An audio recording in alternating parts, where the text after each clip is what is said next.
black. Like the title says say no to vaccines. We don't do that here. We don't trust we don't trust government cheese nor vaccine. But I'm gonna get into this audio. They cut off my live somehow. Wi-Fi got messed up, but we're gonna jump right back into it. Closest manifestation to the Most High walking the earth that you will ever get. And the fact that you would choose a life without one in your life shows that you are nothing but a fool. A fool. You are a fool. These women sit back with countless men that are the gifts from God for you. And you act like he's not great. Men, it is time to stop being humble. You've been trained and indoctrinated to be modest, quiet, docile, and all of that. Keep your head down and not speak up and not say what's on your mind and all of that shit because you want to avoid confrontation. Well, guess what? Confrontation is a part of life, baby. It's always going to be war. If you want peace, there's always going to be conflict. You got to accept that. You got to let people know what the fuck it is. If you pulled your life from the mud, from the fire, burned your arms and your hands trying to get a little piece of life that you call your own, don't let anybody treat you like you just an average motherfucker. If you can go out and throw the clothes on your back that you want to wear, you can go in your crib and open your fridge and you got the food that you want to eat. You can go outside your crib and jump in the car you want to drive. Live the life you want to live. Don't let nobody treat you like you average. Especially if you're a black man. They try to treat you like your life don't mean shit. But you built the world. If it wasn't for you and your ancestors, this country wouldn't have shit. It wouldn't have the things it has. So don't let them treat you like you ain't nothing. Every industry that you were given free reign to operate at your highest potential, you took it over and you destroyed all competition. Stop being humble. You know what's crazy? I'm listening to Nas' new album, The Lord's Tapes Part 2. And the first song, I listened to the whole thing. But now, after I listen to an album, I listen to the whole thing and I find my favorite song and I just drown myself in it. And I'm telling you, that song, No Bad Energy, it made my eyes water. Because that was where I always wanted Nas to be as a song. Like the beat, what he was saying. Nas should have been on that 15 years ago, 10 years ago. And in the whole album, he's not being humble. He's flexing in his own little classy way, without being over the top, just stating the facts. Nas is not being humble, and that means you shouldn't be humble. Sometimes you gotta let the world know what you stand for and who you are and what you represent. Sometimes you gotta look yourself in the mirror and say, I'm the man. Can't nobody tell me different, man. You should be insulted when a woman treats you like you just an average motherfucker. Just because she dealt with average, below average motherfuckers. She gonna throw you in the same pot? Shame on you.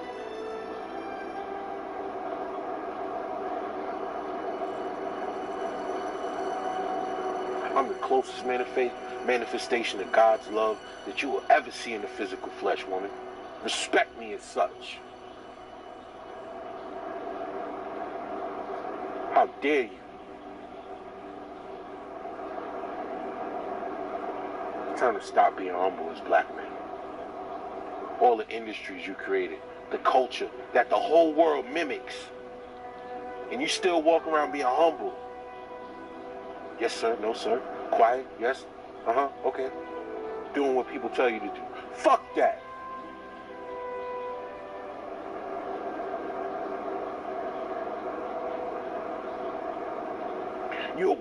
You're a walking miracle. You done survived hell, poverty, drugs, burying your friends, your family, your children.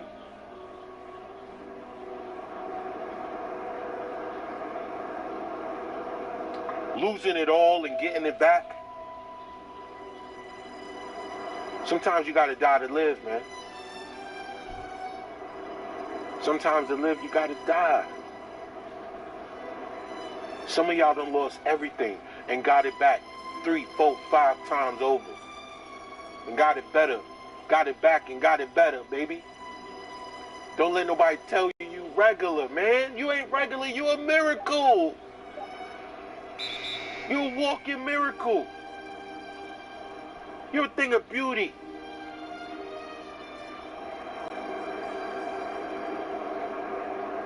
You're a representation of God's strength, wisdom, and beauty. Walking the earth in a physical form. You survived everything they thrown at you, and you still being humble. Why are you being humble for? Sometimes you gotta let a motherfucker know who you are. Don't take me for granted. The world takes black men for granted. Even black women take black men for granted. And now that black men are saying, you know what? You haven't been that great. Some of y'all can remember the things that happened to you. The things women did to you. And you still here. You recovered. You bounced back. That's victory.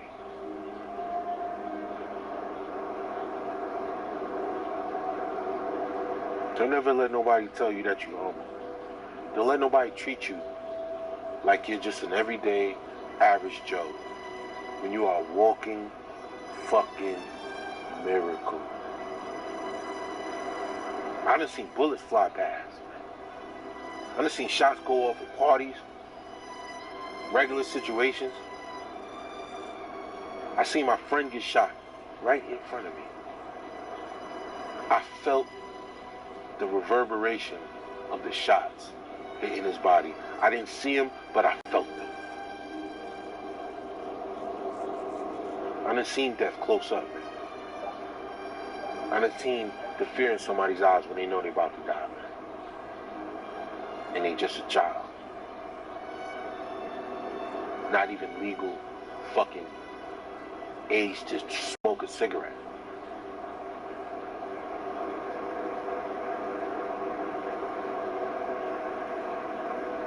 I'm still here.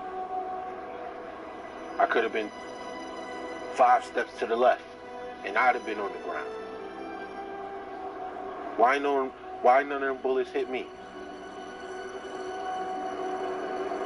Brothers, tell your story. Think about the times when you wasn't supposed to be here, but you are. Why them bullets missed you? There were times when you were driving in your car and you were 2 inches from an accident that would have changed your life. Why it didn't happen? Why are you still here? Some of y'all mom was thinking about aborting you, but she didn't. Why are you still here? Why are you here right now? And then if that's the case and you know that, you're a miracle, why are you being humble about it? Let these motherfuckers know who you are. Ain't no time to be humble no more. That's it. Black men been humble for way too long. You've been quiet for way too long. You've been turning the other cheek for way too long, man. You've been letting people treat you like you average and you normal. Or you non-select, and you ain't a jawline nigga, and you'll never be this and you'll never be that.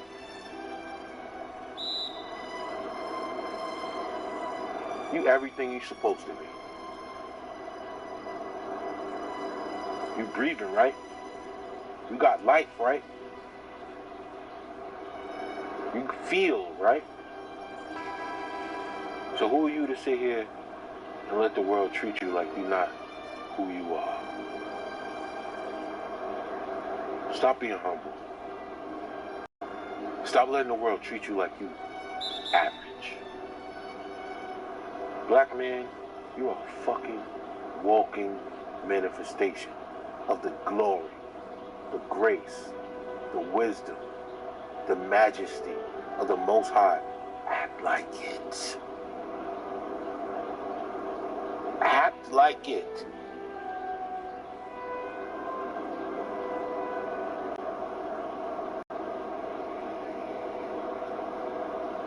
Be that thing of beauty that you've been created to be.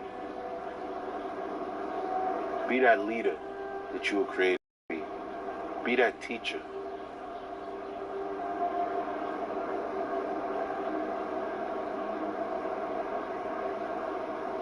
We can't afford to be humble no more. We're watching people fight, beef, and bicker, and cry about this and that, and talk about who's this, and I'm the leader of this, and I'm the leader of that, and this group and that group, and we sitting there watching something that was so beautiful turn into an embarrassment.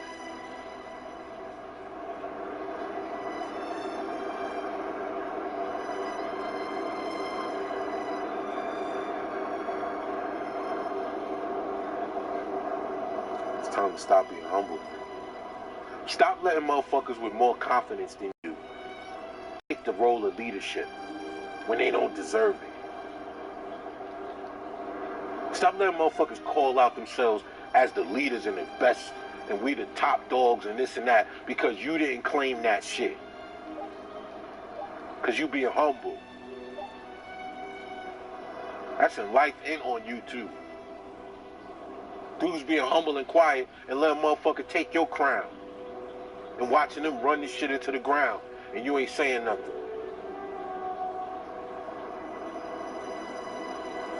Letting a bunch of cornballs speak up for you from their cornball perspective.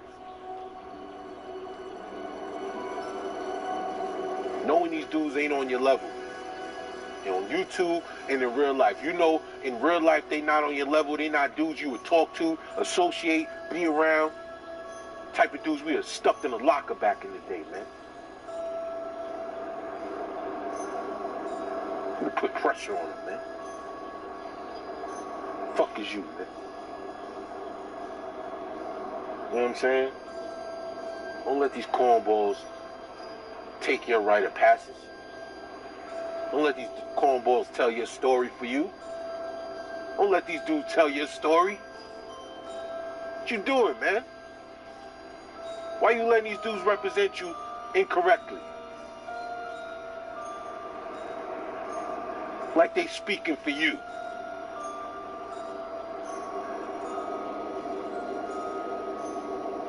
Stop being humble, man. Stop eating humble pie when that ain't even on the fucking menu.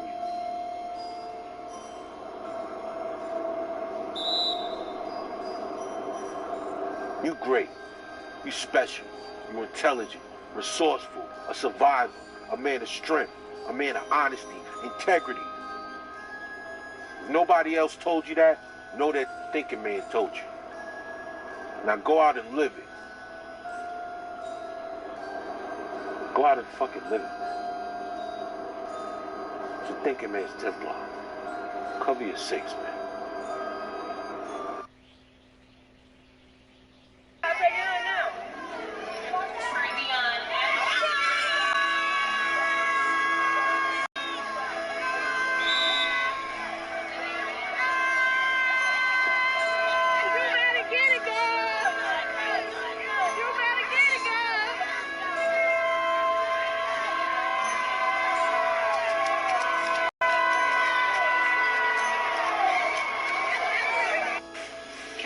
City Girls doing my surgery?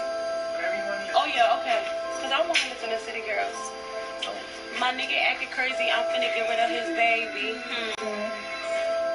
After the abortion clinic right now, y'all. Because at the end of the day, I'm not finna get pregnant by no fuck ass nigga. The summer's mine. I'm finna pop pussy all motherfucking day. Fucking bitch. Yo, what the fuck, bro? Get out my car, guys. I'm getting out your car. Fuck you punching in my face for, nigga? I ain't putting my hands on you.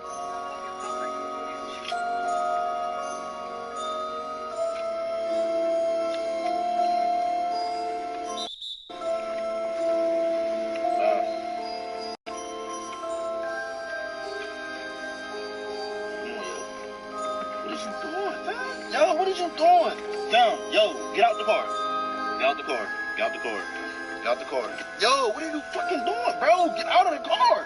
Why are you trying to bite me, dog? Yo, can you please, yo, chill, fam. Yo, what are you, yo? Videotape some shit. Yeah, because you're acting a fucking fool, bro. Get out of here. Yo, get out. Yo, what are you, yo, chill, cuz, chill. Bro, chill. Get the fuck. Yo, homies, yo, fam, stop, bro. Get out the car. Get out my car. Get out my car. Bro, get out my car. Get out my car. Fam. Go ahead, yo. Go ahead. Don't put your hands on me. You're fucking punching in my face. Get out of here. Don't put your hands on me. Bro, get out of here. Get out. Don't put your hands What do you leave? Don't put your hands on me. I'm gonna push you. Like, do not put your hands well, don't ball your fist up like you about to push me again. Don't put your hands on me. Bruh. Don't put your fucking hands on me. Just get out my car. All you gotta do is get out. Don't put your All you gotta do is leave. All you gotta do is Get leave. your hands off of me. Bruh. Get your hands All you gotta off do of is me. leave, bro. Get your hands off of me. Go ahead then. Get your fucking hands off of me. Can you please get out my Get your car? hands off of me right the fuck now. Alright, my hands off. Can you go? Can you go, please? Can you go?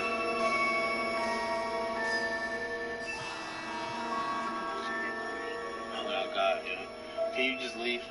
Yo, what the fuck is you doing? Yo, what are you doing, bro? Yo, what the fuck is you doing?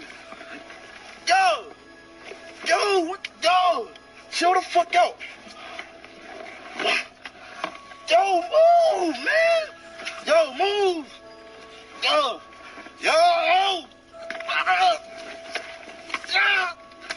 What the fuck is you? Oh, get the fuck off of me. Why is you biting me, cuz? Move. Yo, move. Yo, bro. Hold on, I'm about to record you because if something happened to me, they gonna have you on camera. That's right. Somebody come get their family member. That's right. Following me. That's right. Yep, bye. You're not getting in my car. Look. You tripping. No, you're not getting in my car. Wait. I unlocked my door, but you rushed to my passenger. You're not getting in my car. Sorry. Put the camera first. Yep, Hey, you look, are on camera. Hey, look, she can't trust the most trustworthy. I don't care. Nigga following me around my car. I'm trying to get in. He ran straight to the passenger side. Can you get away from my door so I can get in my car, though? I don't even know you. Hey, delete that camera off. Grab that phone from me and break it. And then, you know what? All these witnesses out here, look. Delete that on camera, please. Well, can you get away from my car? Yeah, but delete that recording. I'll delete it as soon as I see you start walking that way. Because for my safety, you just followed me around this store, and then you following me to my car. So actually, I'm going to go back to the store because you're out of line right now. Just walk back to the store. And you're not going to... You can delete the camera. First of all... Delete that shit. You're going to get away from me. Yeah. Get away from me. I'm waiting for you to delete that shit. You're not about to make no money off me, cuz. Nigga, first of all, do it look like I need to make some money off you? Yes. No, I don't. Look like you need to make some money off of me. No, it's not. That's why you... Can y'all call 911? Can y'all call 911? This guy me around the store, and he just... And he tried to follow me to my car and get in my car. Delete the recording.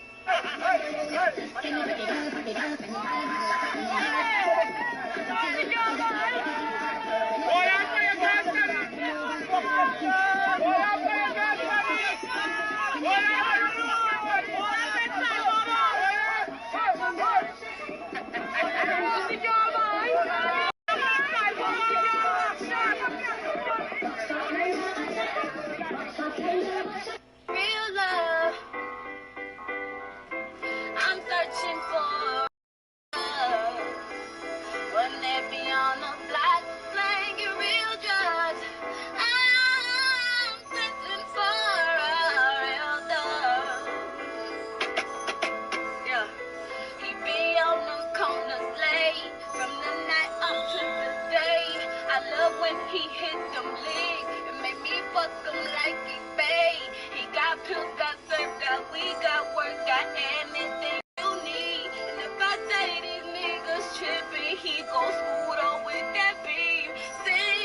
2019 marks 50 years since the riot at the Stonewall Inn in New York's Greenwich Village that sparked the gay rights movement. And today, the push for acceptance continues.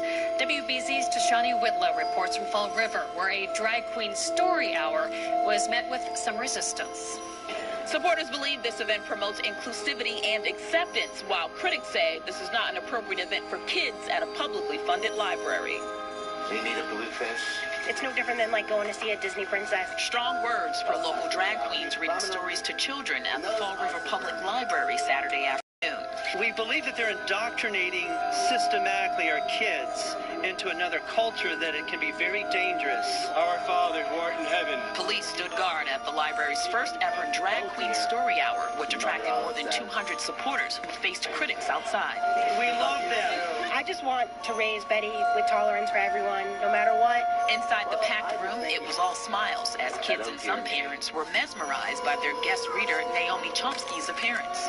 But I can't. The event that aims to capture the imagination of kids was not welcomed by all. Library administrator Leanne Verville says the library was 8 emails and calls. I was very surprised because Fall River is a very diverse community. I thought we were more accepted here. But come to find out, most of the calls that I did get were all religious-based, but they weren't even Fall River residents. In fact, similar events were canceled at other New England libraries. But in Fall River, despite attitudes outside, inside, it was all about reading and learning. It just felt amazing. Leaving this drag queen with one message for critics. No matter how you identify, your pronouns deserve to be respected. Your identity deserves to be respected. Due to the outpouring of support, the library says this will not be the last drag queen story hour held here. In Fall River, Tashani Whitlow, WBZ News. Welcome to the Thinking Man's Templar,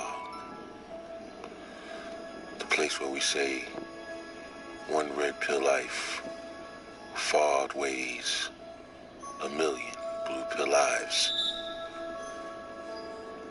It's also where the soldiers can come in from the war,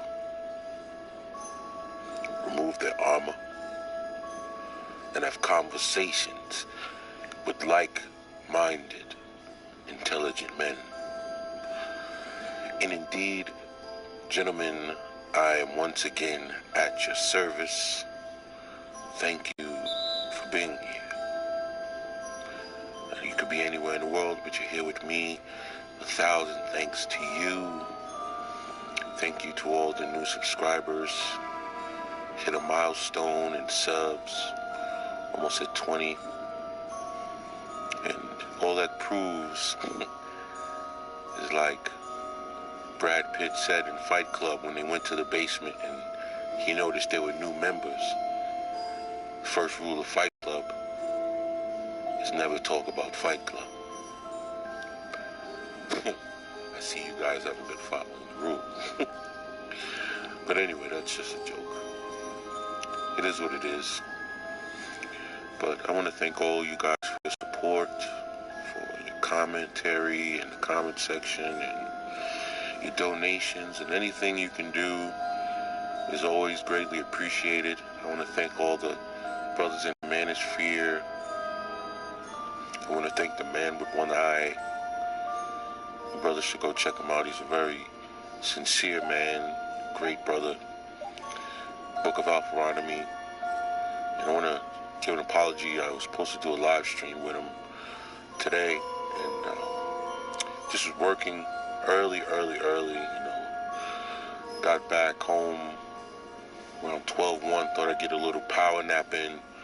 Ended up sleeping my whole afternoon away. It's just one of those times when, you know, when you're working so much and you're grinding and you get that gradual fatigue where you don't really feel tired until there's just a point when you just like, man, and you don't really realize how fatigued you are in general.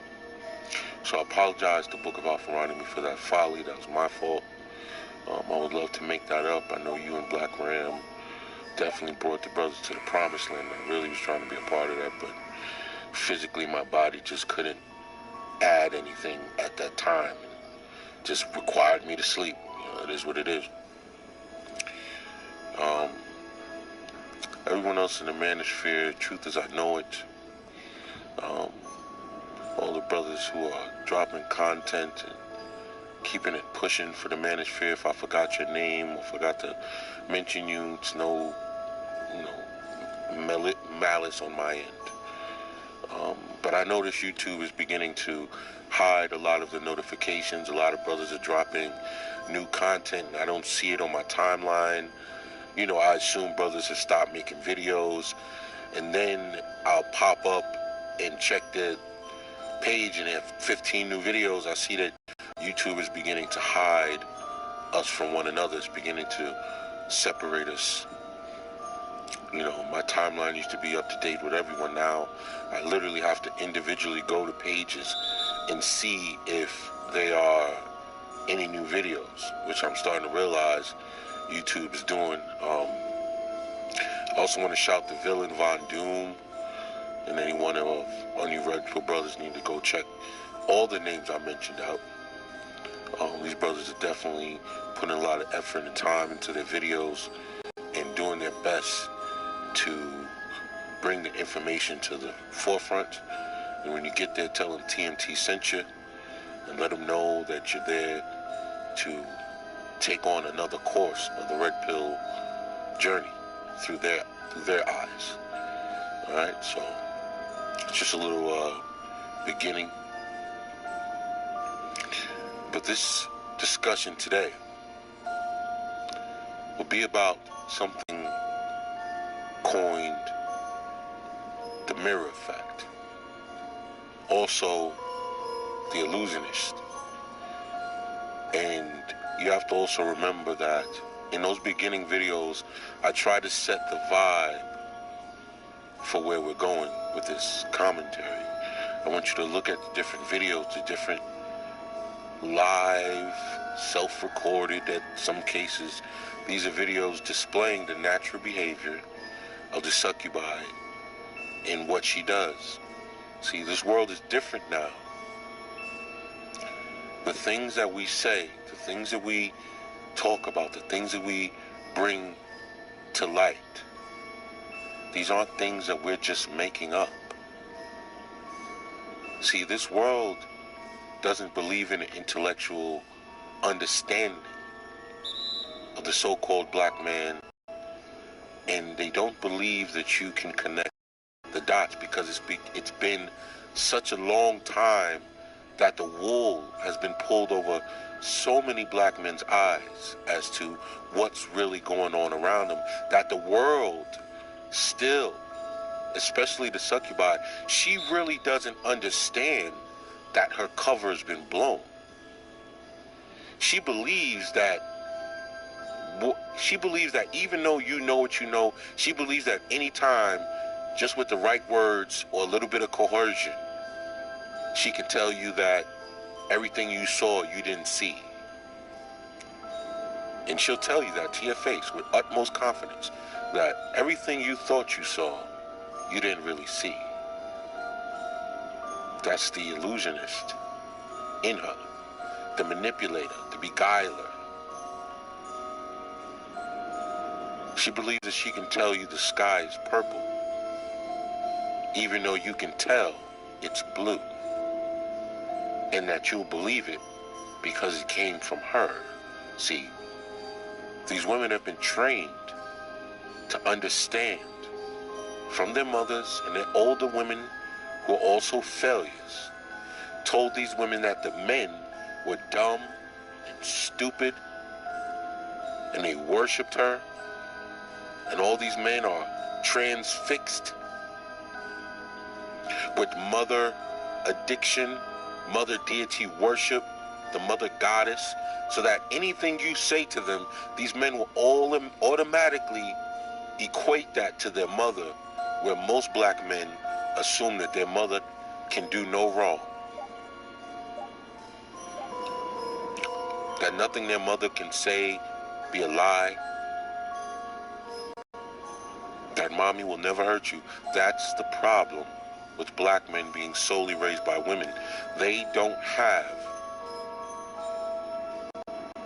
the ability to see the world as a grid laid out in front of you, 360 degrees. where you have all the facts, all the information, and you move accordingly as to what things really are, not to as the world presents them. You understand?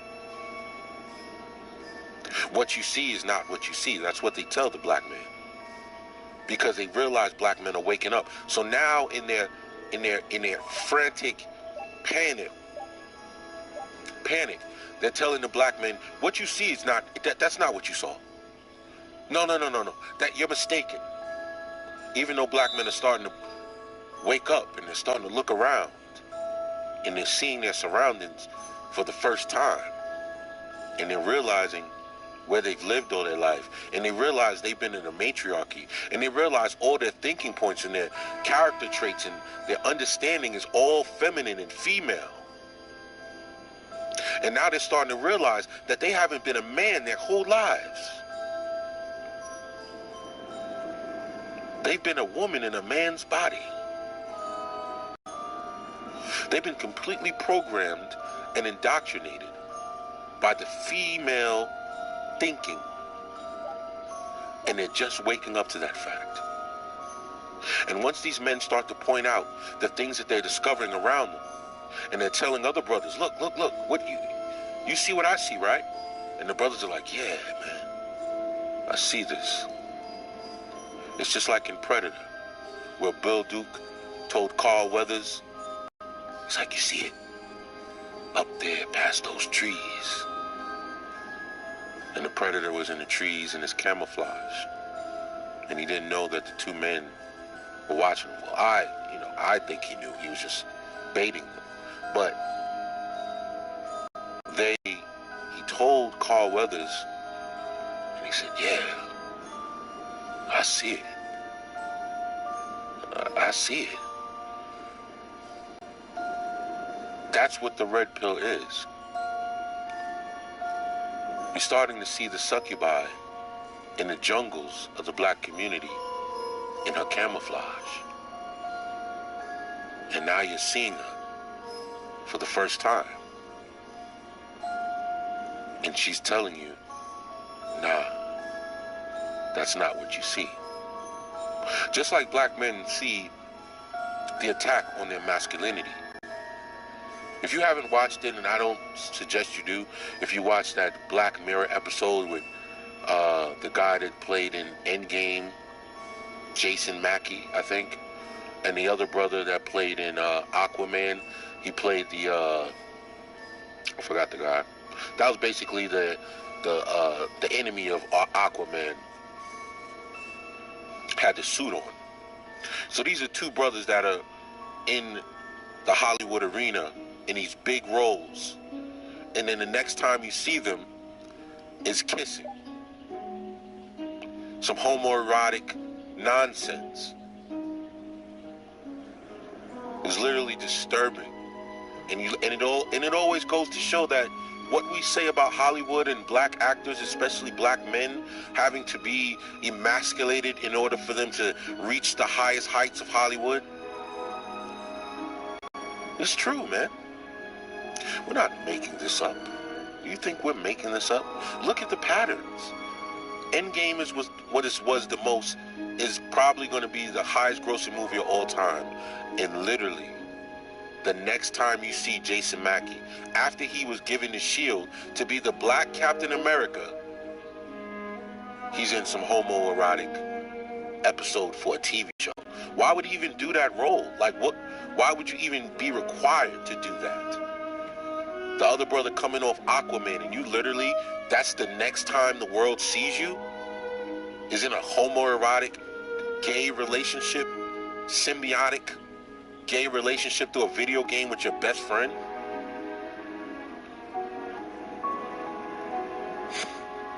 But they'll tell you when you break this down and that your eyes see these things, that you don't see it. That's not what you see. You're being intolerant. You're being homophobic. I'm being homophobic. All right.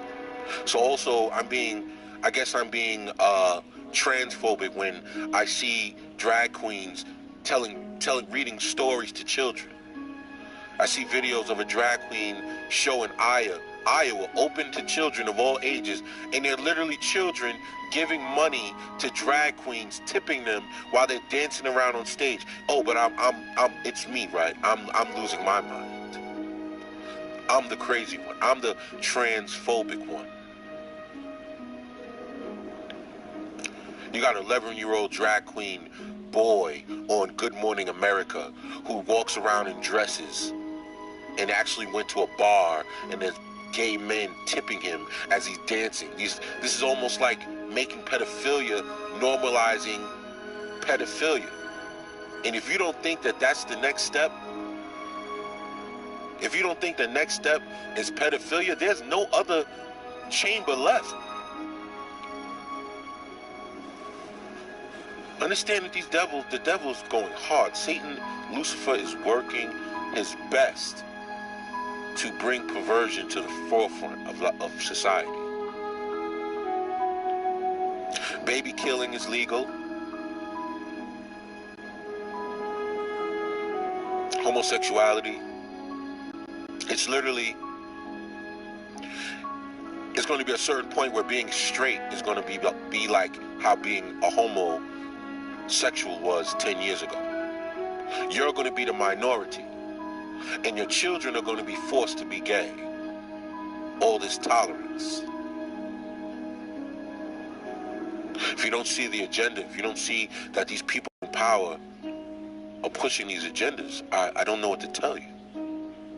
It's like what you see is what you see. They're trying to tell you you don't see this going on. And if you think that pedophilia is next on the list, that's the only thing left.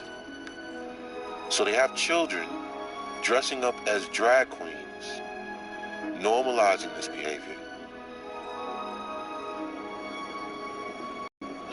You got Michael Strahan on the show like praising this wickedness. And you think that pedophilia isn't coming up next? Where they're going to normalize pedophilia just like transgenderism and homosexuality, and they're going to say that pedophilia is just a preference or a way of life, and that they're going to normalize this and lower the age of consent? Don't think that this isn't coming down the pike.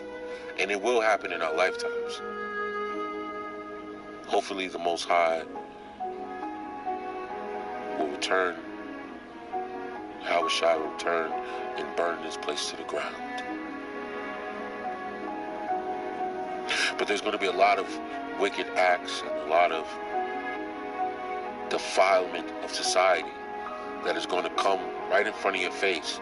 And as a black man, a naturally righteous being, you're going to call this stuff out, and the world is going to tell you that you're wrong, that what you see is wrong, that what you think is right is wrong. When you see a woman embarrassing her children at a graduation, and you say that that's wrong, that's inappropriate, that there's no class there. Oh, she's just having fun, she's just enjoying the moment. Come on, man, take it easy. Calm down. That's what they tell the black man. That's all the black man is told in 2019. Calm down, relax. You're taking this. It's not that serious. More skullduggery and misdirection.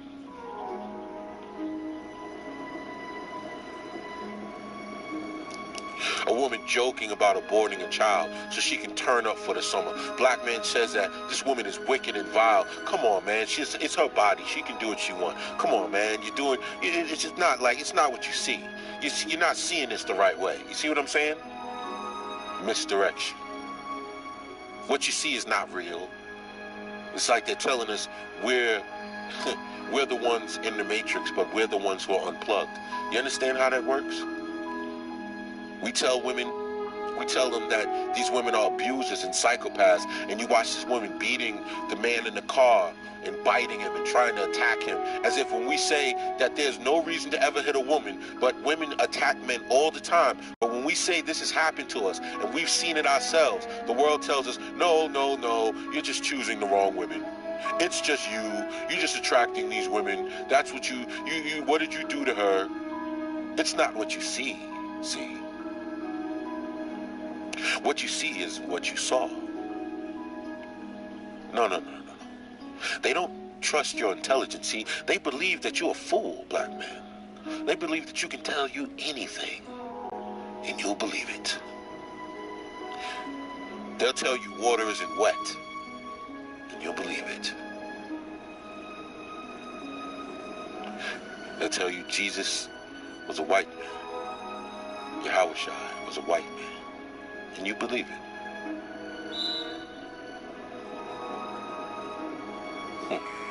They'll tell you Obama was on your side, and you believe it.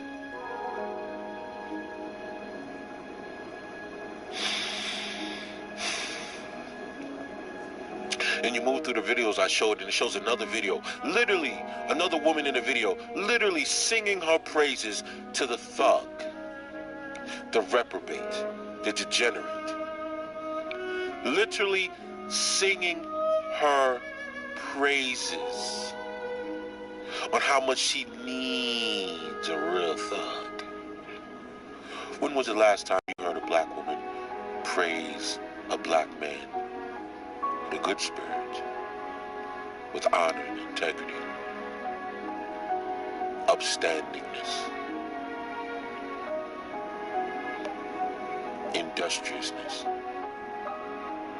righteousness, kindness, forgiveness, civility, intelligence, strength, wisdom? When have you ever heard a woman even praise these things?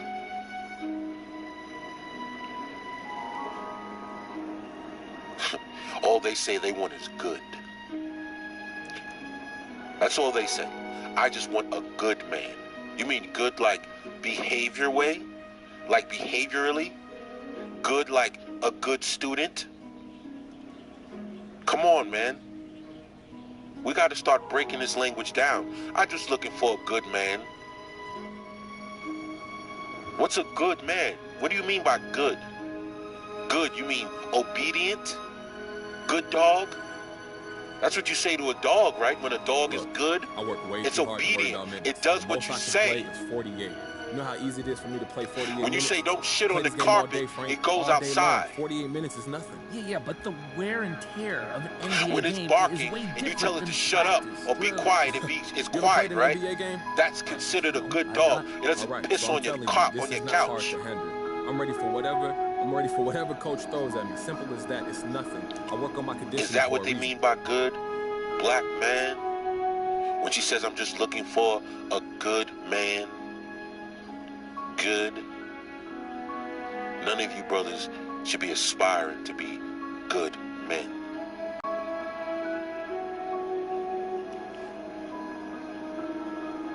None of you. You're just a man. Don't let a woman ever call you good. She's looking for good. When people say good when referring to black men, they mean subservient, weak, docile, and able to follow directions. He's a good worker. You understand? He's a good student. He does what he's told. He does what he's supposed to do. He follows the rules.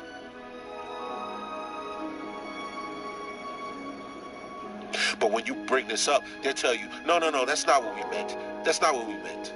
You didn't hear what you actually heard. You actually misheard what you actually thought you heard. That's not what we meant by that.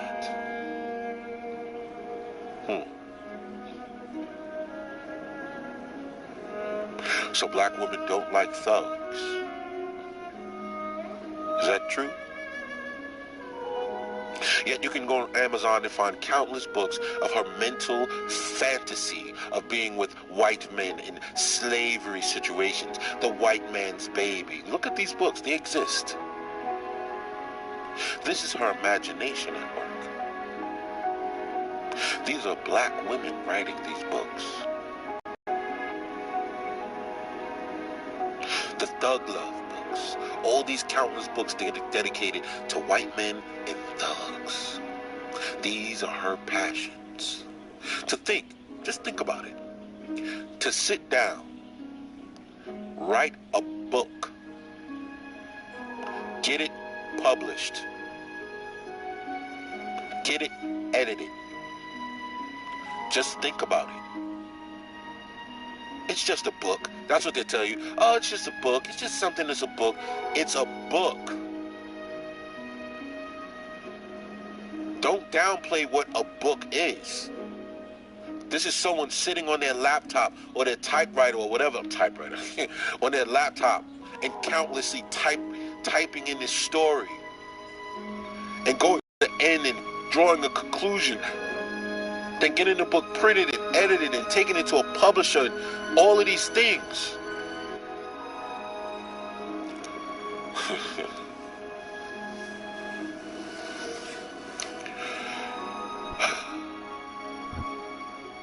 I'm telling you, man.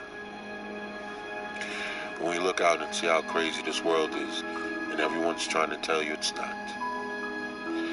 You can see the world on fire around you, and everybody's trying to tell you it's okay.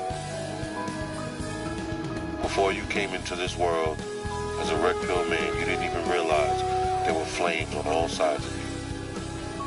And the foundation was breaking, and the roof was caving in, and the smoke was entering the home. You were being poisoned. And then you woke up, and your eyes were open, and you realized it's time to get out of this burning house. And everyone's telling you it's okay, have a seat, kick your feet up. This isn't flames, you're not on fire. The world is trying to tell the black man that he's not in any danger. Well, this world, when I say the world, the Western world, they're trying to tell you that everything is okay.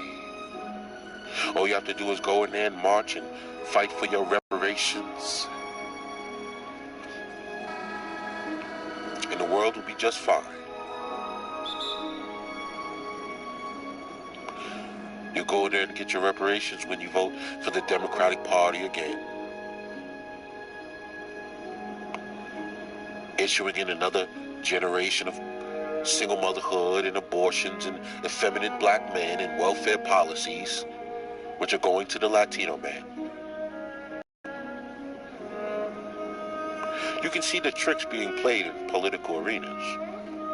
The games being played with the Latino, the Mexican, bringing him from South America. One group is trying to kick down the walls and let them flood in, and then the other group is trying to kick them out. All for votes. They tried to convince you that the Civil War wasn't a political. It was the same thing you see now going on with the Mexicans for votership and who's in power of a government. One group was trying to protect their interests, the other one was trying to protect their interests as well. See, black man, you've always been considered property, an asset. And whatever group has the majority control of their asset controls the country, which is you. So once black men begin to free themselves mentally from the matriarchy and the programming that teaches black men to be subservient and subject to the system, once black men break from that, they realize you're of no use anymore.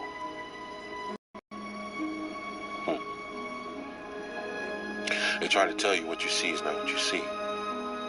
Don't you see it? Also, you have to remember the thing I was bringing up called the mirror effect. When men start to realize that everything they told you through the media all your life that men were, you actually realize it was women all along. And that's the hardest, one of the hardest red pill truths that men can ever digest. That everything you were told about men, all the bad things, the negative things, the things you were told about men being dogs, and sexually pervasive, and heartless.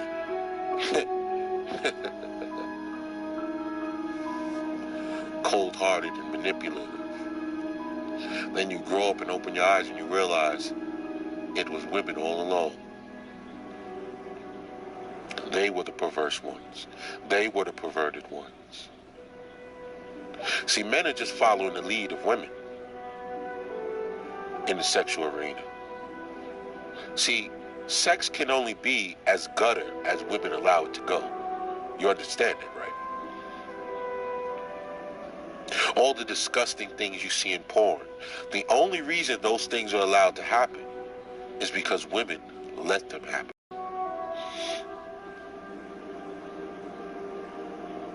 All these disgusting acts, fisting and ugh. Come on.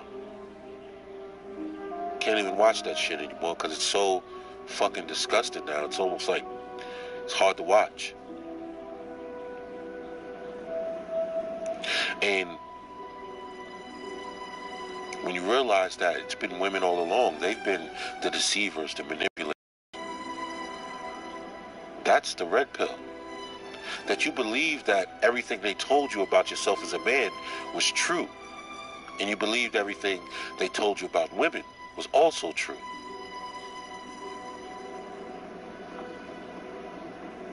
And then when you reversed it, you flipped it. When you put two and two together, you realize everything they told you about yourself was a lie. And everything they told you about women was also a lie. It was actually the opposite. And here you stand in this new world, realizing that everything they say about men being predatory and all of that, you realize that women are actually the true predatory creatures. Women are the one that actually prey on men. Prey on men with their resources and what they have. You see all these stupid idiots, celebrities, these rich men, married men, out here not realizing that they've been preyed on. That the predatory nature of the woman is to acquire and siphon from the male anything she needs to survive. And once she acquires that, you are no longer needed. Just like a praying mantis. Once she mates with the male mantis, she rips his head off. That's what happens in real life, in the animal kingdom and in human worlds. The Black Widow. Where do you think these things come from? You may not get your head cut off, but you'll definitely get siphoned. Women operate in a parasitical world. Men don't think that way. Men don't walk around looking for someone that they can take from. Someone they can take resources from or take livelihoods from or destroy their lives in order to boost themselves up with all this B2 and all this bullshit. Lying on men constantly just to get it up, just like that bitch from First Take trying to make it seem like LeVar Ball was making inappropriate comments towards her. Just to give herself some shine. Just so now everyone at the fucking studio has to walk on eggshells and give her whatever she wants. They hate men like LeVar Ball. Men that are free. Men that don't follow the suit and tie etiquette of the talking heads. He walks to the beat of his own drum.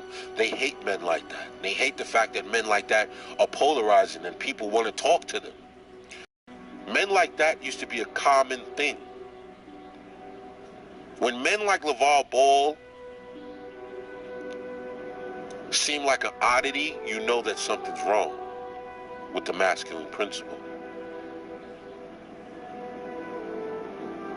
Men have to realize that women are predatory in every shape and form. Their existence is to be predatory. You gotta understand the manipulation of a creature that is not stronger than you, not smarter than you, but seems like at the end, she always gets the best of you.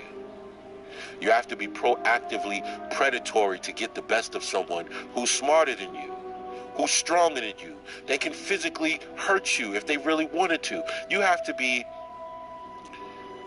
constantly thinking predatorially to get the best of that being. You understand? And that being has to be trained.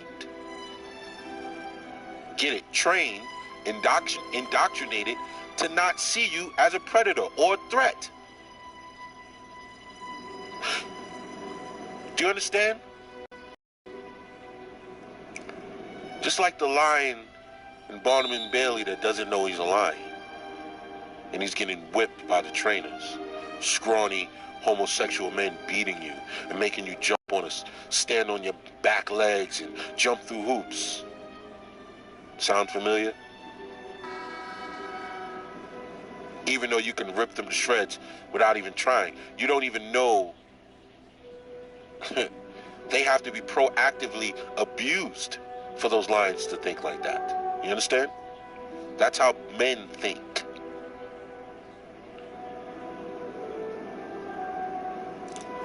The predatory nature.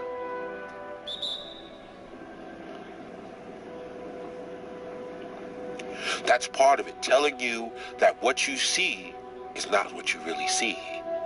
That's part of her predatory nature, the misdirection of you realizing that something is off, see? Them telling you that left is right, right is left, down is up and up is down, that the sky is purple when it's really blue. This is how the predatory nature is used against you. When the predatory being tells you it loves you, to lower your guards, and tells you it wants to spend the rest of its life with you.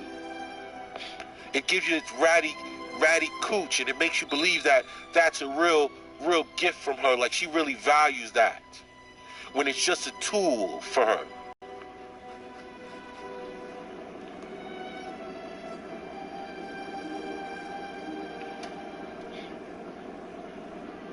It's like the Venus flytrap. The fly goes in the flytrap, it dips around in there, and it gets seduced, and poisons begin to make its defenses go down, where the fly doesn't leave immediately. You know how hard it is to catch a fly. So the fly goes in the Venus flytrap, and it starts to, mull around, and it gets a little hit of those toxins, and it lowers its defenses. Just enough so that the Venus flytrap can close on the fly as fast as a fly is at reacting.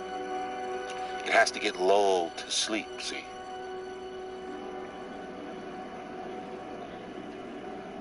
Just like the male. It's even said that a woman's vaginal juices possess neurotoxins, some type of chemical that kind of puts a spell on men. That's where they get the term pussy whipped. That's not because of the sex. It's because of what's in her body that's going into your body that bonds you to her. Even though all the chemicals that bond her to you have been basically, she's developed a threshold to them.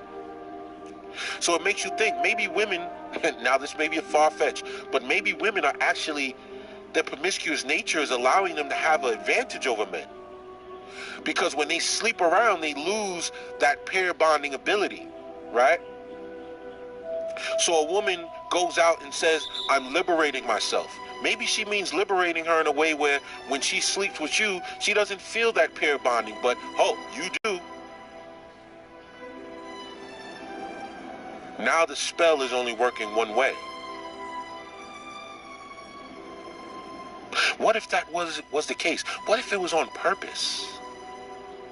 What if women were purposely developing their threshold, their tolerance to the oxytocin in their system, so that when they sleep with men, that only men bond to them, but they don't bond to men?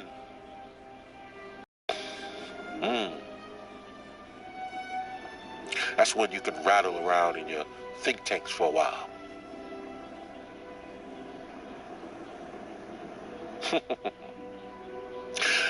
Because you ever notice that when you're sleeping with a woman, and a lot of men can attest to this, that you sleep with a woman, and to her after a while, she seems so beautiful to you. She seems so beautiful, her skin glows, and her eyes shine, and everything about her seems perfect to you, right? Then you break up with the whore, right? And then a couple of months later, you may see her online or see her in person, and she doesn't look that good to you. You start to notice she got acne, and she's not that pretty as you thought she was when you were sleeping with her. See, that's the chemical. You understand? When you see these men walking around, you see in shape, good-looking men, and they're dealing with these fat, overweight, unattractive women, and you wonder, how did this man end up with this unattractive woman? She's clearly not attractive. That man looks like he works out 3 times a week. This woman looks like she eats 10 times a week, 10 times a day. Because that chemical in her vagina that you are taking in your system when you're sleeping with her is now making her seem to be more beautiful than she is.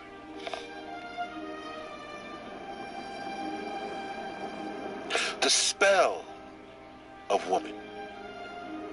See, God gave her a lot of little, I don't know, fail-safes, if you will. They gave her a lot of ways to have an advantage subtly over the stronger, faster, smarter being, see, that she can use to bring you down to her level. That's why they hate men like us, who understand the game. And after I told you about those vaginal juices, that brine, whatever it's called, makes you guys feel like you want to start wearing those condoms now, do you? Maybe not STDs will make you wear a condom, or unwanted pregnancy, but maybe just the idea that her vaginal juices can be used as some type of neurotoxin to throw you off your game.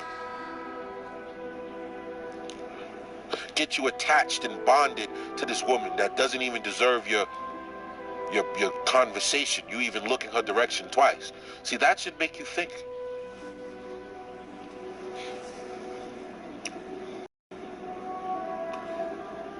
Why are they able to tell? Because I think when a man is first born, maybe, and this is me theorizing again, but man, in this world, do I sound crazy or not? Maybe when a man is born, when you come from your mother, she's the first one to put that neurotoxin on you. See? And then when you grow older, she passes you on. She leaves you dumb, deaf, and blind to women, and then set you out into a world where now the women can do it to you. The mama's boy, right?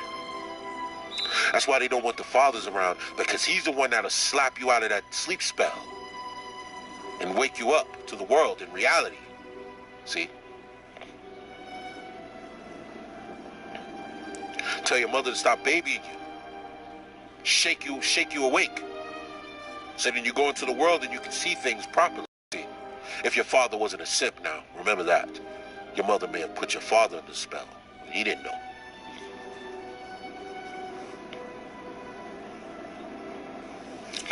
But that's something to ponder when you brothers walk around in the streets and you have these new ideas and everything is rustling around. Rush with all these facts, and you're connecting dots on things you never even considered. You have to always keep in mind that the world is trained, or the world it's making it their business to keep you from seeing what you actually see.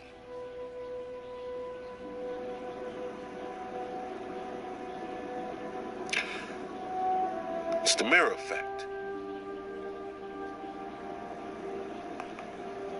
The female predator. The predatory nature.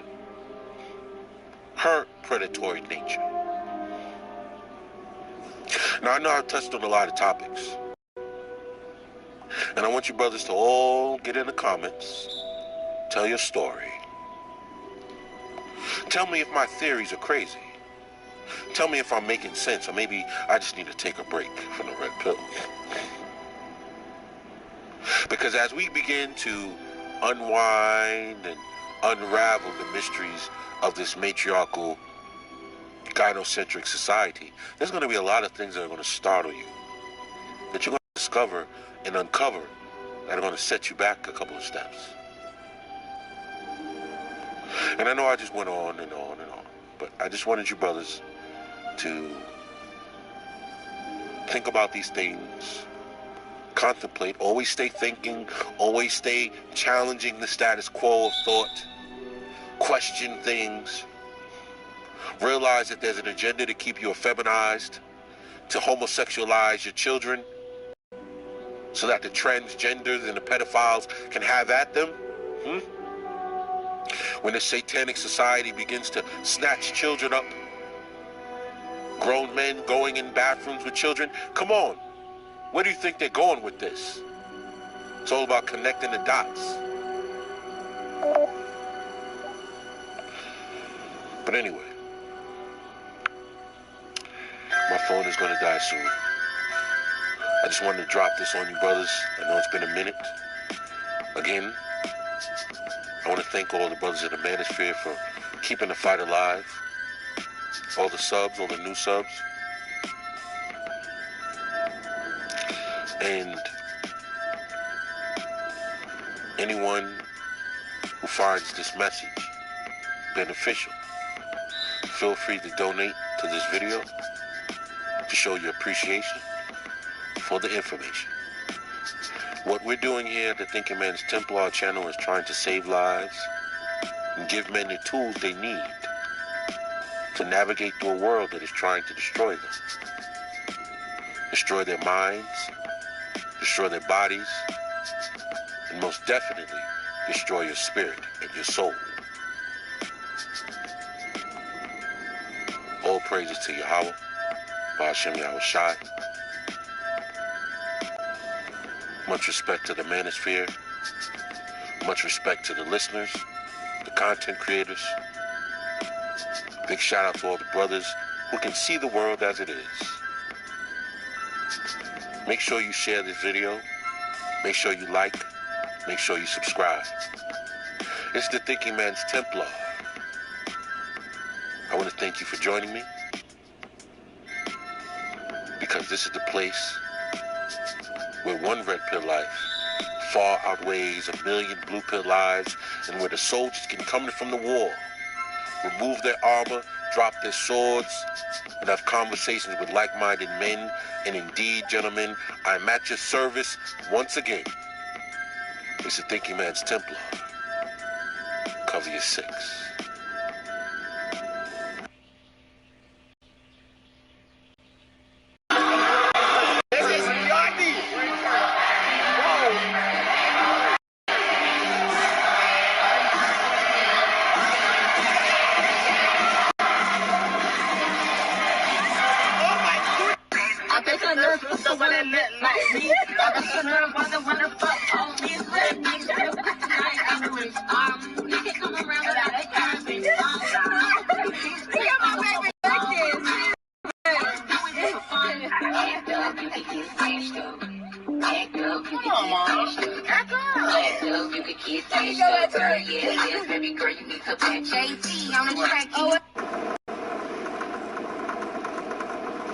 Welcome to the Thinking Man's Templar, where we say one red pill life far outweighs 1 billion blue pill lives, and where the soldiers can come in from the war, remove their armor, drop their swords, and have conversations with like-minded men. I'd like to thank all the gentlemen who subscribed to this channel and assisted in the growth of this channel. I want to thank all the men who donated any amount. It's been a blessing. And anyone who's commented or shared this channel or participated in the wisdom being shared, we greatly appreciate it 1,000 times over. Now to business. Judgment will be her life. I say it again. Her judgment will be her life.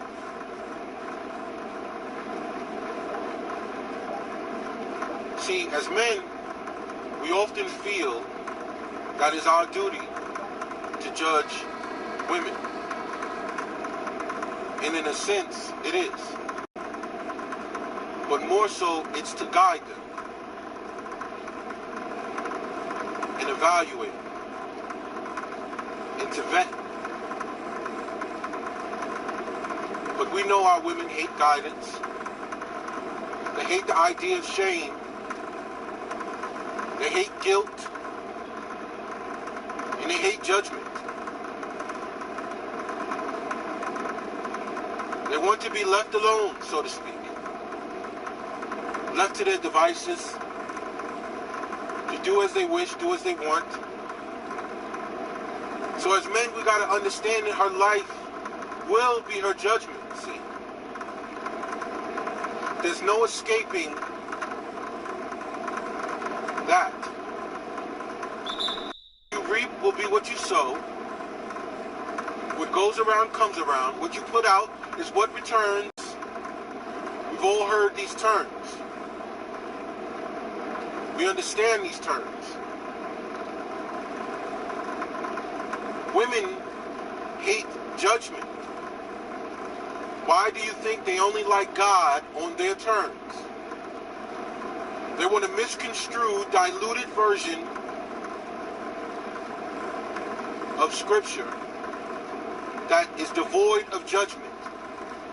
That's why she attends Reverend Porkchop's ministry every Sunday after leaving the club. Don't judge me, says the spirit of Jezebel. Don't shame me. See, a lot of these women have the Jezebel spirit all through them. That's why they hate judgment so much. But even though we may not judge them, even if we stop shaming them tomorrow, even if we stop making videos tomorrow, guess what? They're still going to get judged by the residue of their bad decisions. From the moment she decided to live a life of whoredom and harlotry, she opened her life up to certain results. When she decided that whoredom would be more fun, liberating, than be a virtuous woman and save herself for a righteous man, to be his, not to the state, to bear his children under the sanctity of the commandments, laws, she chose a different path. And from the moment she made that decision and acted out on it, there were a set of endgame results that would be waiting for her. Regardless of if men ever said anything or tried to stop her or gave her guidance, the moment she turned away from that, her fate was sealed. See? There's no winning in the end of this game. She will suffer at the hands of her decisions. No matter how many simps come to her rescue, she will suffer. Her decisions will have consequences. Let's go over some of them consequences. Once a woman decides to go down the path of harlotry and whoredom, the residue of her actions will be inescapable. Her bastard children will be the results of her whoredom. How her children turn out without their fathers, without stable-minded men as their fathers.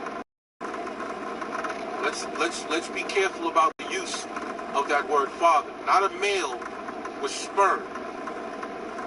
That was a sperm donor. We're talking about true fathers. See, these children these days don't have fathers. They never had a father. Your mother didn't lay with your father. She laid with the man who she confiscated sperm from to have a child outside of marriage, because she knew that that was easier to accomplish than being a wife. She was selfish. Instead of being the type of woman who would be earned a husband and worthy of a husband, she chose to have children even though she wasn't worthy to be a wife. And that's why a lot of us are here. She knew that this man wasn't a father. She knew that he didn't want to be a father. She knew that he wasn't capable of being a father, and she did not care. Her biological imperative overrided all logic at that moment. She didn't want a father. She just needed the sperm, and that's what she got. Usually from some whoremongering male who doesn't know when he's being deceived and beguiled, set up, and there he is. His judgment lies with him too. Because if she does have contact with him, his judgment will be his child support, the court dealings, fighting for his life and his livelihood in court, fighting for the right to see his children,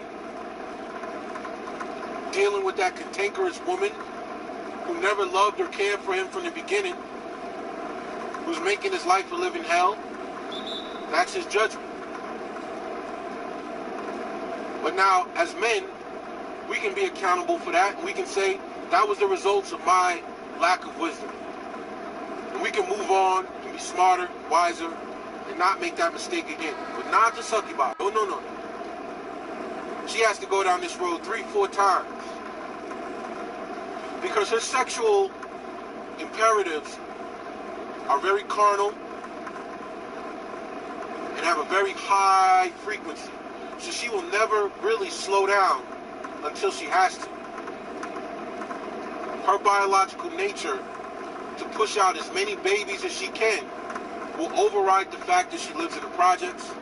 She has no money, no education.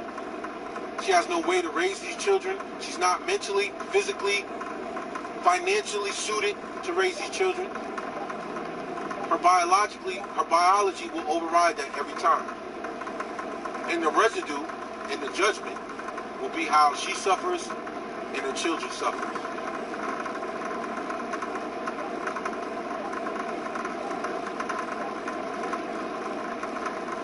When a woman contracts an STD,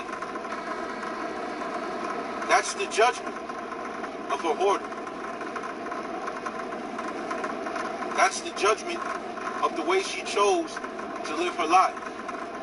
A promiscuous life only heeds certain consequences.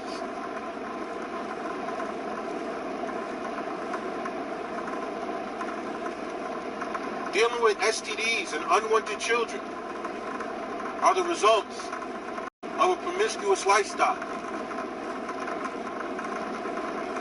Having herpes, HIV, gonorrhea, syphilis, HPV, and any other STD that you can name are strictly the results of people who choose to whoremonger or live a life of whoredom.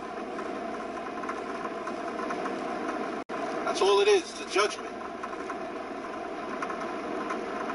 And you have to deal with that judgment, because a lot of people walk this earth and think that Yahweh does not judge.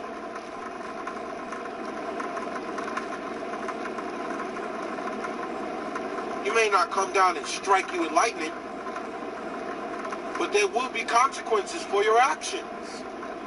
Why do you think these things exist? Those are your judgments.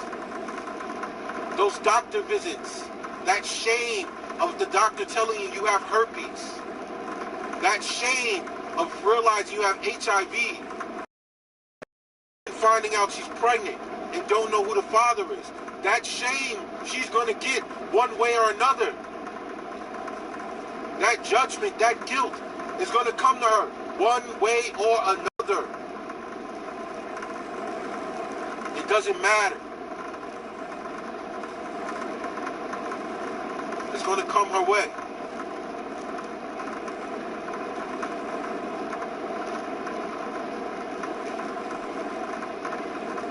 Everybody knows that you can only gamble for so long until you lose. You're gonna crap out. And the house always wins. Always.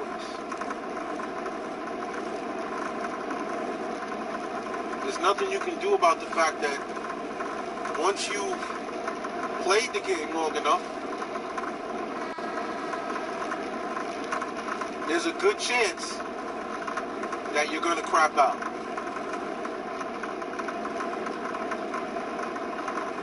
That shame is having to go to the Planned Parenthood office and register for an abortion, which we know the succubi loves to do. That's her judgment. But it's also her child's judgment. Because of her promiscuous nature, her unborn child gets executed. Isn't that selfish? And if the child is born, it's born most likely into poverty, a life of poverty and abuse, and not having.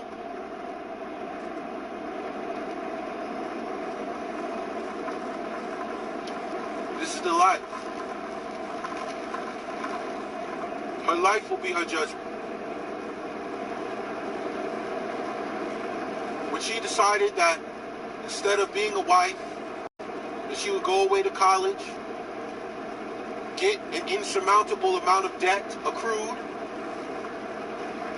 and during her prime years, she would give those years to the system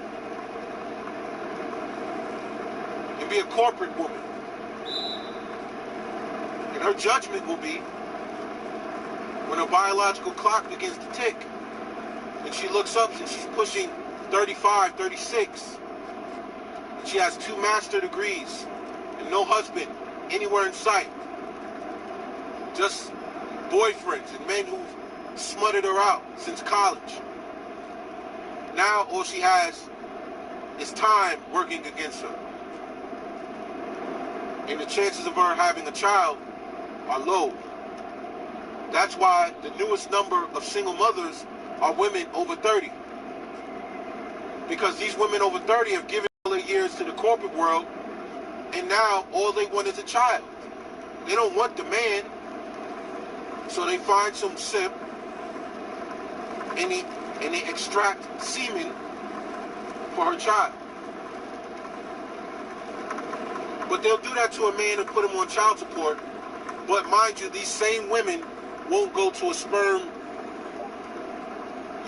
facility and get artificially inseminated. No.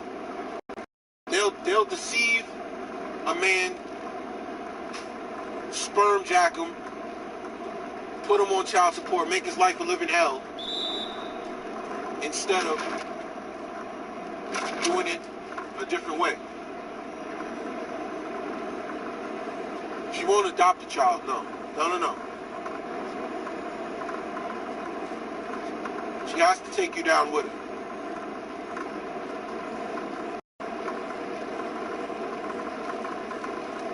It's unfortunate and it's sad. But now as we go into this new era of information and men are breaking down this culture of slut culture, whoredom. Men are beginning to protect themselves with knowledge.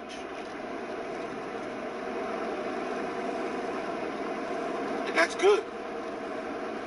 Because if you're a man of principle, and you stand on those principles, and you live a life where you delayed gratification,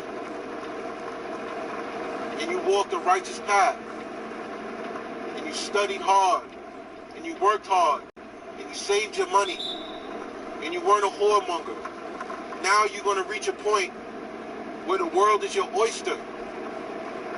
And that will be your judgment, even though it'll be a good one. That'll be your reward. A life of peace, tranquility.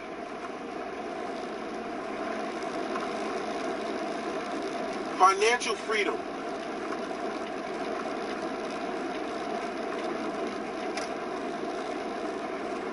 Now you're free. Because the game was set up for you to fail before you even begin to start the game. You're supposed to fail while you're in the building process.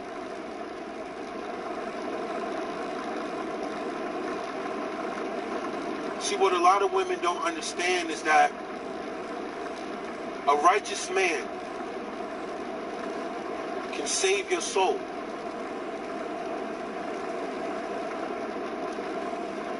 He can prevent you from a life of whoredom and giving yourself away to random men, ultimately destroying yourself. A righteous man take you under his wing and give you guidance and wisdom and instruction. And you become his wife under the statutes, laws, and commandments, not through the state. And you have children righteously. He saved you from a life of whoredom. Why do you think in the time before a woman could even go into a life of whoredom, they knew her sexual nature would awaken at some point. And they knew once the young daughter began to sprout and her eyes started to notice boys and men, they knew it was time to start lining her up a husband. So that when she became sexually mature, there was someone there to prevent her from being a whore or a harlot. She can do it the right way. Her sexual nature, she can do it as a wife and not as a harlot or a concubine. This is how they prevented women from destroying themselves.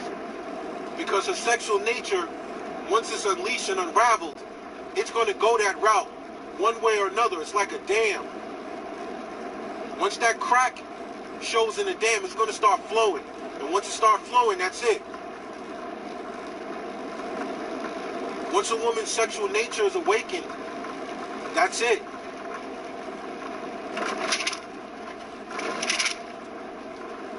She's going to find a way to get to it one way or another. And they knew that if a woman's sexual nature wasn't held in some type of restraint, that's why you would have bastard children. Because all of her sexual imperatives, they're going to get acted out one way or another. She's going to find a way to have sex. She's going to have sex. You're not going to stop her. Especially not in today's world. You're literally going to have to lock her up in a basement. And if you're not doing that, she's going to find a way to get sex. Whether it's going to be hiding out, sneaking away at school, doing some things, she's going to get hers. So they had to find a way to give her some type of structure. So that when she was ready to have children, she'd already be married. She already have a husband. She'd be taken care of. And that child wouldn't be born out of wedlock. See? These are the steps they had to take to save her soul, man.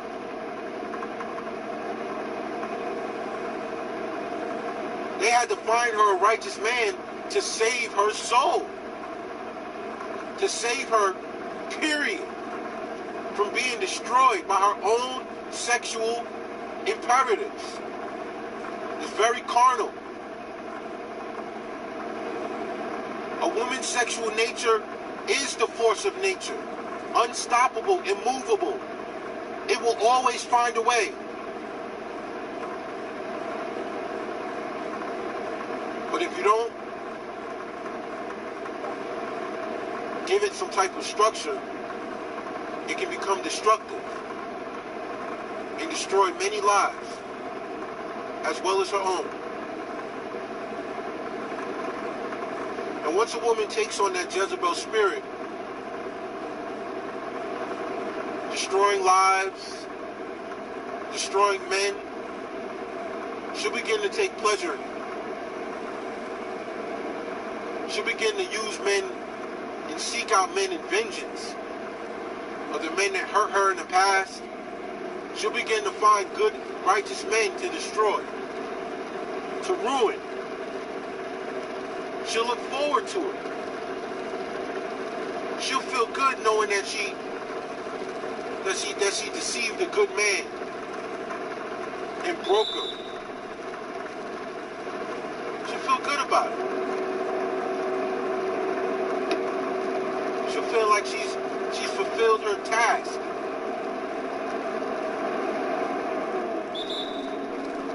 Every woman, for the most part, I'm talking about the high 90 to 95 percentile, can all say there's a handful of men that they abused. They lied to, cheated on, stole from, manipulated, and they felt no shame or guilt about it. They don't care. They actually felt good. They felt validated by the fact that they were able to ruin a good man. See, they can't ruin a bad man, a wicked man.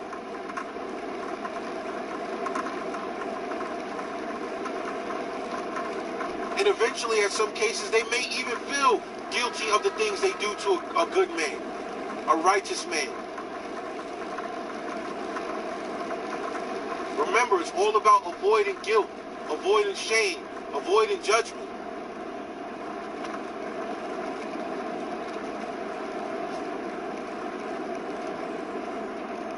These women don't know.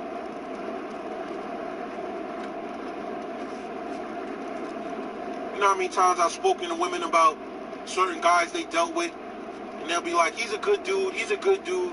And I'm thinking like, what, that piece of shit motherfucker? Robbing niggas? Snake ass dude that most dudes will call a snake, call a grimy ass dude, but somehow she says he's a good guy. He's not so bad.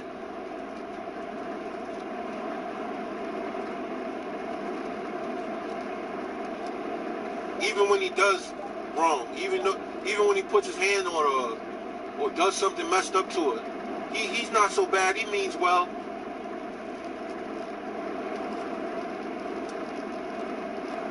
I think women care about having a spiritual match in a man more than anything. Because when she knows she's wicked deep down, she doesn't want anything more than to find a man who's also innately the same. Because in that way, she'll always avoid shame and judgment. Always. Because what's he going to say to her when he's a piece of shit his damn self? They love that.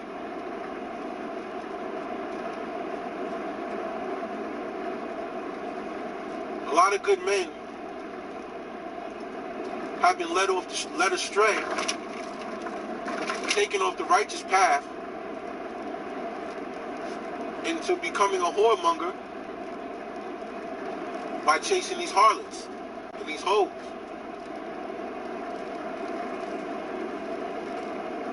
A lot of good men who are on the right path are now living a whole different life because of a woman taking them into that life of being a whoremonger. See? Sometimes it ain't about a woman getting your money. Sometimes it ain't about a woman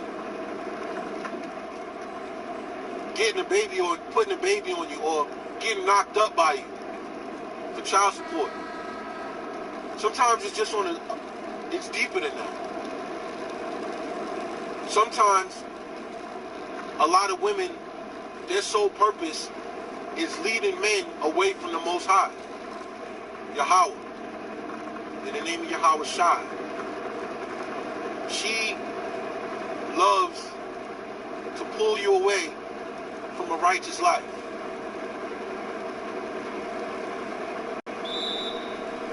She loves it.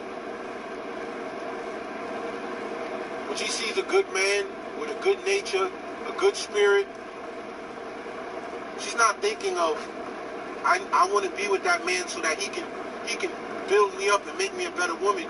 She's trying to look and see how she can siphon the goodness from that man, or use that goodness to her advantage, or whatever may come with it,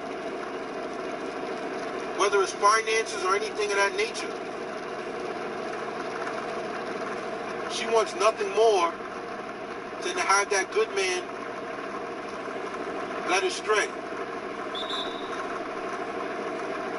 to take that man away from his purpose, which is serving the Most High. I mean, isn't that what Eve did? And ever since then, when women took on a lifestyle of whoredom, the number one thing they're doing is leading men away from righteousness.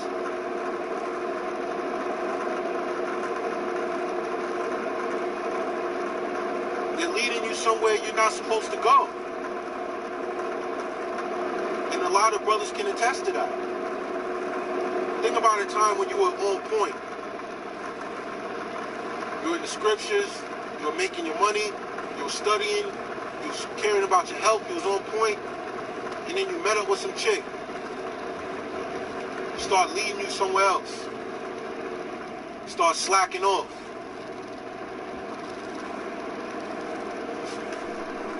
Because a lot of men, what they do is when they deal with a woman, this is right here. This is for they start having sex with her. See, being a whoremonger, you should be trying to expand your game. You're dealing with some harlot whore, right? You never know what you're capable a loose woman until you try, guys. And you start so if laying your with her, telling you to focus on rebounding, all of a sudden you don't want to put your nose in the scriptures anymore. At heart and you pushing yourself because you know what the scripture's going to tell you. In the long run, trust me. But you want to keep doing what you're doing because it feels good. Said. Hold on, MP. Hey, you don't want to. You kind of good on that for now. You start saying shit that harlots say. Oh, the Lord know my heart. He know my heart. You start saying shit like that. Those are things harlots say to avoid judgment. And I laugh when I hear men say that. Because I know that you got that from a woman. That's some shit a woman says. Oh, God, he know my heart. Really, does he?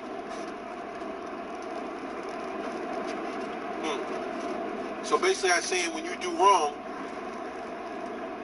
or you do things you know are sin, and things you're not supposed to do, you say, oh, God know I make mistakes. Now you starting to say that. When before, you used to try to avoid walking down those paths altogether. Now you're walking down those paths talking about I'm covered by the grace of Jesus. He knows my flesh is weak, right?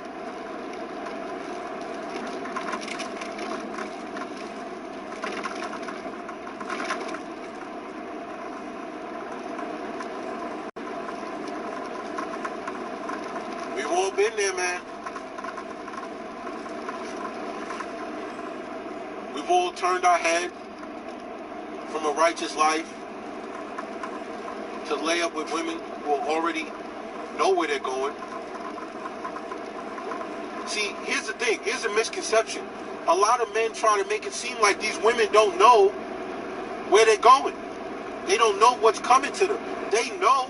They're fully aware of what's coming to them. They believe the lie of feminism. Now all they're trying to do is duck the consequences. But they know they're coming.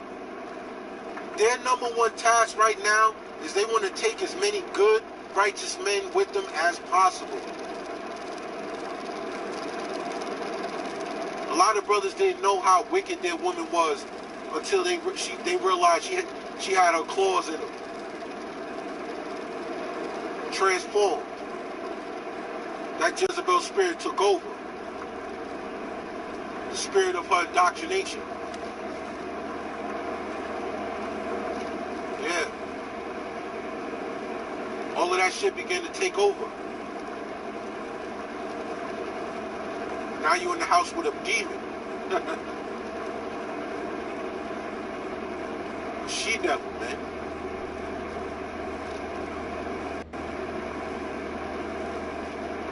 When it says that her bedchambers will lead you to hell, man, that's what they're saying. She will take you off the righteous path. Because women aren't really righteous, man. Women don't really have the capacity to be righteous. Unless a man is guiding her through it. You understand?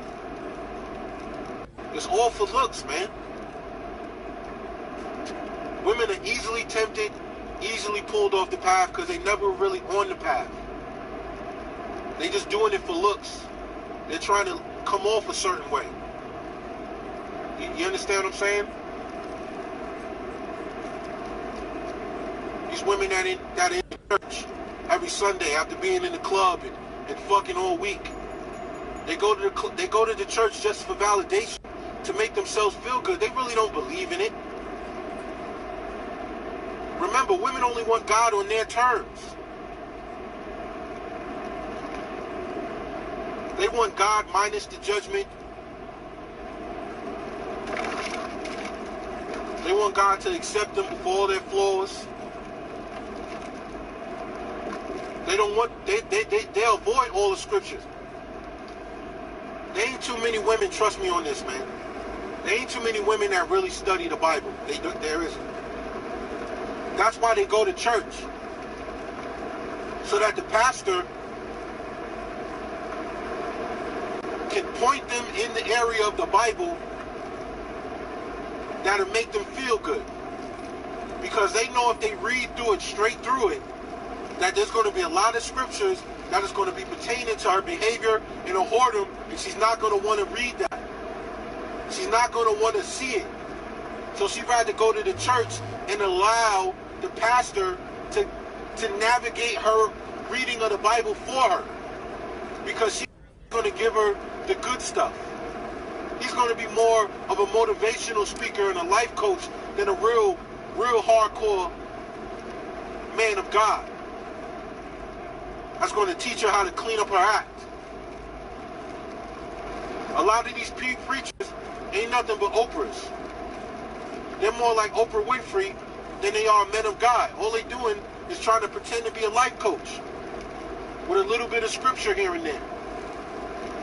But they avoid everything that pertains to the women that are probably 85% of their congregation. Amen to that.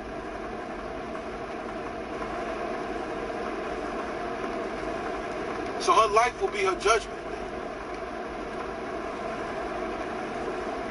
What does it say?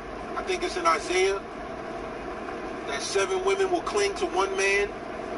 They will say we wear our own clothes, we bring our own bread. Just as long as you give us, we'll sleep outside. Shit.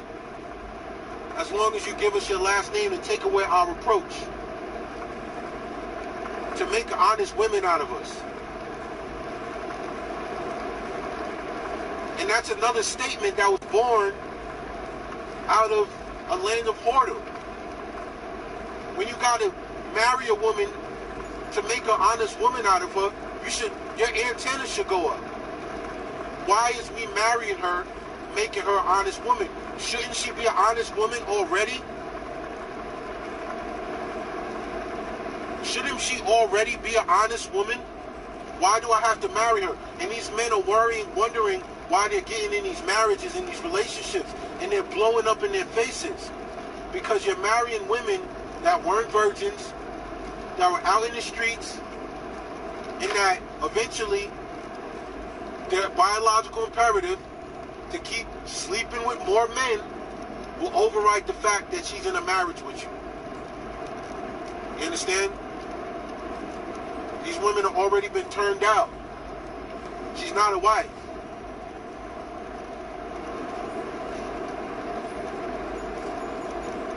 That's why a lot of men are going through what they're going through when they get into these marriages and they're giving these women everything and they're going hard for their families and they're still losing them. They're still losing their families. They're still getting asked to be divorced. They're still getting taken to alimony in court. They got to see their kids on the weekends and shit like that. Because these women were never meant to be wives. They're not wives. They're harlots that you put a ring on. A real wife and mother loves her children more than her pride. She will never deny her children their father because of her pride and her ego, or money, or greed. That's a harlot. Harlots and whores don't care about children. Because children, all children are a hindrance to her living her harlot lifestyle. She hates children. That's why she aborts children. She hates them. First, who did you pick for your starter? If you're having second thoughts, each starter player LoneWolf completely will let you open that option pack one more time. Why do you think there's all these stories of these women killing their children over petty reasons? It was that easy for you to kill your child. Because I think when a woman is already taking on a life of whoredom, when a woman is already taking on a life of whoredom, I believe there are 15 agendas to complete that will each reward you that the act of giving birth to a child becomes more rudimentary. It's more like a biological act. It's like a physical act, just like sex. Sex to her has become physical. It's not spiritual. It has nothing to do with that. It's just a physical act. And I think that everything that comes from that physical act, to her, it has no real meaning. But to a woman who's still a virgin, sex is still spiritual. To a woman that's a wife with a husband, sex is a spiritual thing. So she has that connection, that bond to her children. Not only, she still has her oxytocin. That's why these women can kill their children so easily. Because they don't have any oxytocin, or they've developed a high threshold of tolerance to their oxytocin where they don't really bond with their children because they had so much sex that it's worn out. This children is just this thing that's coming out her body that's a burden. And spiritually, she has no connection to that child. That's why it's so easy for them to abort the child. They're not connected to it. It's not an extension of a righteous union. It's just the residue of whoredom. You heard that? Her child isn't the extension of a righteous union. It's nothing but the residue of her whoredom. So yeah, she'll abort that. I had to say that twice. So her life will be her judgment, one way or another. There's nothing she can do about it.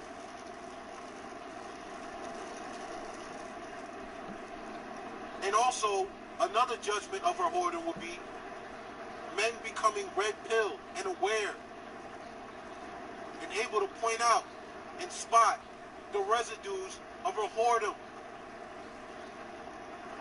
That's her judgment.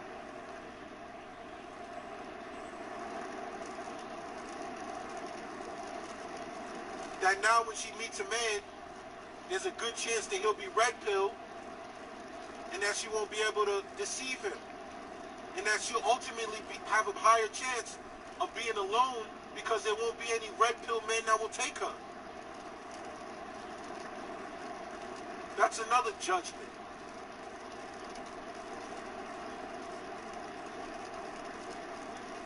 See, anybody with their spirit in tune with the world understand that there's a judgment coming. When you see all these talks of war constantly, the perversion running rampant of children, sexual confusion, spiritual confusion, these are all signs of something coming. See, judgment is going to come one way or another. That's why your duty as a man is to try to be righteous. Live your life under the statutes, laws, and commandments. Avoid whoremongering or being led into a life of whoremongering. You got to understand that this is how wicked this world is. See, even you looking at a woman and thinking carnal thoughts, sexual thoughts, and perverse thoughts is adultery. And then you notice how these women walk around half naked now, with all their body parts showing and stretchy pants on, where you can see the curves of her vagina and her butt and all that. These women are leading you astray just by their basic dress. Why do you think they have to be covered up in certain countries? So that they won't trigger these thoughts. So that men that want to be righteous can be righteous without you flashing and bumping your tits all in his face all day. Leading him astray.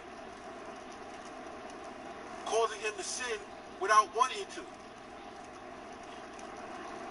It's one thing from a woman to lead you into a bed and you becoming a whoremonger. It's another for her to be walking out the house half naked and you can't help but see her. That's something else. That's something in itself that's fucked up.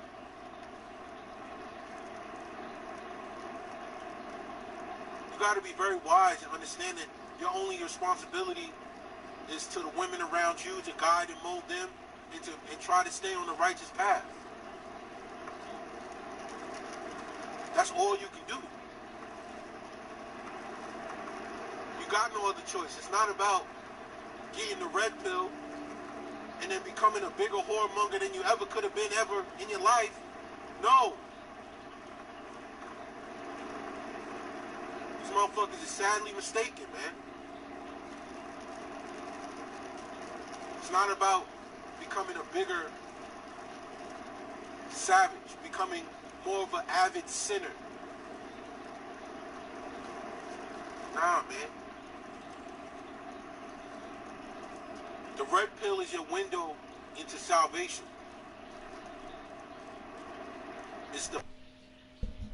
If you're new to the channel, don't forget to like, share, and subscribe.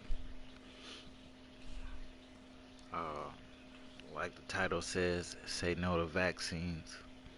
I do appreciate your view and your time, you know, 'cause this is therapeutic.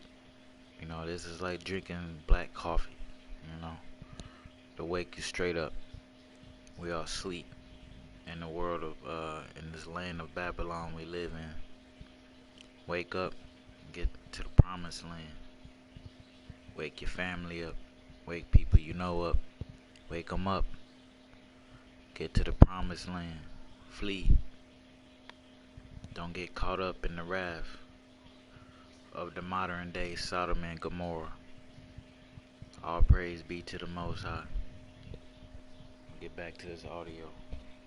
The first domino that falls over, that begins the domino effect of you saving yourself and becoming a truly man of the Most High. But if you choose to take that another way, that's on you. Not saying that we're all perfect, but we do all have the conscious understanding of what's right and what's wrong. You know in your heart what's right and what's wrong. Just like she may pretend to know what's right and what's wrong, But she exists in a different reality than you. See, that's what men don't understand. Women don't live in the same dimension of reality as you. And you try to understand her decisions and why she operates the way she does. She exists in another reality, man. An alternate reality women live in, where consequences and truth are not a factor until it's too late. That's how far gone most women are. They actually believe that feminism doesn't have any consequences in the beginning. And then, once they realize it is consequences, even though the consequences are all around them, when they look at the older women around them that are suffering because of feminism, they refuse to believe that it can happen to them. And then instead of actually learning that, they try to duck all the consequences. They try to avoid and slip all the consequences instead of just being accountable and dealing with it. That's why a lot of women turn into sorcery and witchcraft and all type of crazy religions, because they don't want to deal with the consequences of their life. They want to avoid the judgment that is her life. The judgment that is her children. Her children may be waking up one day and getting in, or learning about their father, or their father finally telling them the truth about why they're here, and now your children are judging you. Now your children are beginning to look at you different. Mommy's not the angel she tried to pretend to be anymore. When your child is in the streets or in jail, and he's not a properly developed man, and he ends up dead in the street somewhere, or doing 25 to life, or just becoming an underachiever, a good-for-nothing dude out there, whoremongering his life away, that's because of you. When your daughter goes down the same path as you, and ends up on a stripper pole, or somewhere in the street, in the alleyway, in somebody's backseat of their car, getting sexed out, getting knocked up, getting STDs, that's on you. Because you wouldn't deal with your judgment. So then your judgment had to be your life. It had to be the consequences of your actions. So fellas, when you're out there trying to figure out what's going on, you're trying to get some answers, remember, her life will be her judgment.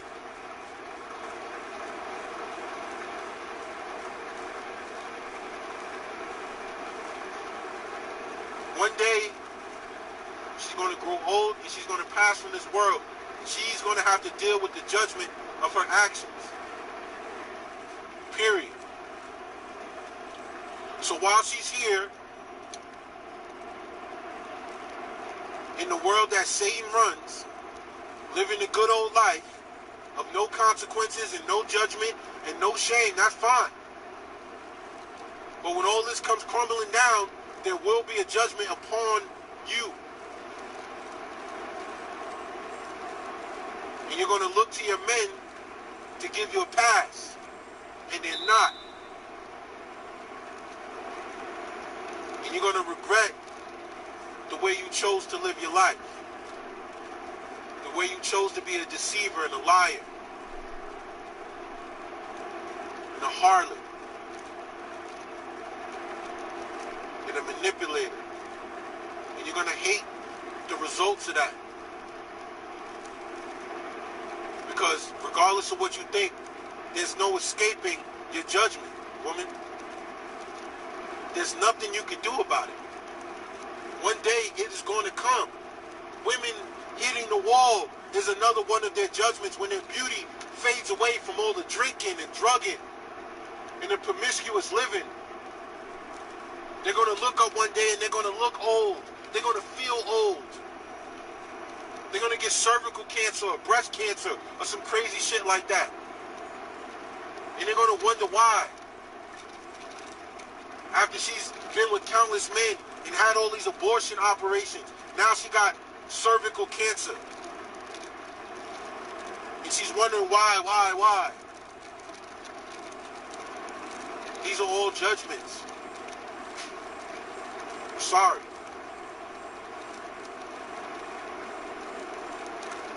It is what it is.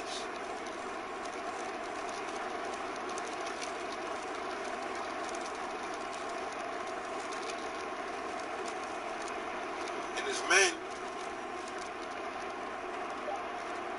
you gotta stay strong, because you're gonna see a lot of women in a bad state, man, coming real soon. You're gonna see a lot of homeless women, a lot of sickly women with children in tow, broken, battered, used and abused. And these are going to be the same women that were haughty with their outstretched necks, walking with an attitude, thinking they're better than everybody, narcissist, all on her phone, taking 100 selfies. These are going to be the same women that worship themselves like the spirit of Jezebel. The spirit of Jezebel is all about self-worship. And you look up and see how many women worship themselves. 100, 200 selfies. That's the spirit of Jezebel, alive and well, right in front of your face.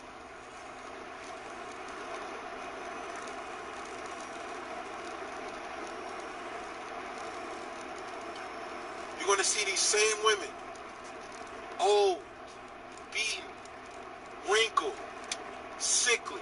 And they're not even going to be that old. They're going to be in their 40s, late 30s, disease-ridden. And you're going to have to be able to look them in the eye and be stern on your beliefs. As a man who was sexually disciplined, who delayed gratification and worked hard and remained steadfast to his purpose and walked the righteous path his whole life, you're going to find out these women are going to pop up in your life and expect you to take on the responsibilities of a single mother. Why would you do that? Why would you, as a man of discipline, take on a woman who engorged herself in a life of whoredom and not being disciplined? And now she wants you to take on the residue of her mistakes. No, thank you. No, thank you. I'll pass. And you should pass too. Because remember, her judgment will be her life. The results, the consequences. You judge a tree by its fruit. And a lot of these women are going to be bearing rotten fruit and trying to pass it off as fresh. And they're going to come to you with this basket of rotten fruit, and they're going to lay it before you and pretend to be a woman worthy of your time. And you're going to have to make the decision to say, no, thank you. You are beneath me. You are not on my level. You got to be able to look at a woman and realize she's beneath you, man, because of her decisions. No matter how fine she look, how pretty she is. Man, I done turned down some fine-ass single mothers in my life, man. And they will hate you for it, bro. They will loathe and despise your name because of it. Trust me, I know. There's certain single mothers that were trying to get at me and give me the time of day, and I turned them down. And to this very day, this was years ago, to this very day, my name comes up. She will curse my name like a sorceress witch that she is. Just because I was like, nah, no thanks. I don't really want to deal with that. Because I realized at that age that I've done what I did what I was supposed to do. So why am I going to take on the mistakes of somebody who did? Was it easy? No. But I did it. I had the fortitude to stay disciplined. But you did. So no, it's not my job. It's not my duty. No way. These women will pretend to be good women for men that they think are upstanding. While she's pretending to be a good woman for you, there's some nigga with pictures of her in his phone, spreading her coochie lips on his phone. While she gets with you and wants to talk about books and act like she's some type of righteous broad. Don't be that guy, man.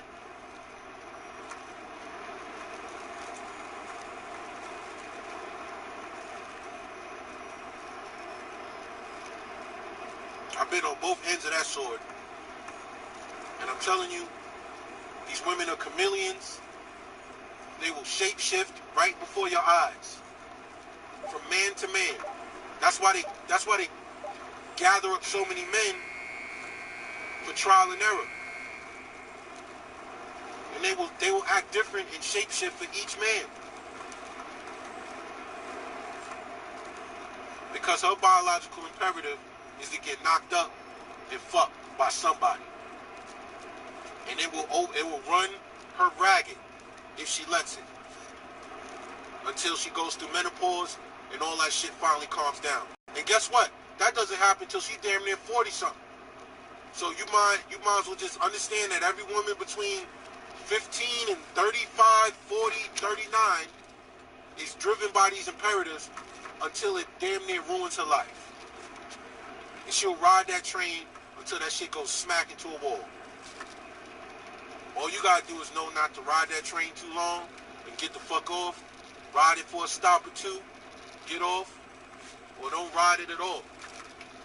I choose not to ride them at all. Been there, done that. And all you men that have been down this path and know what you've done and how you've been led astray and led from the Most High into being into a life of a whoremonger, maybe an alcoholic, a drug addict, because you're trying to be appealing to women. Man, clean yourself up, man. Repent for your sins and try to get another opportunity to live righteously, man, before it's too late.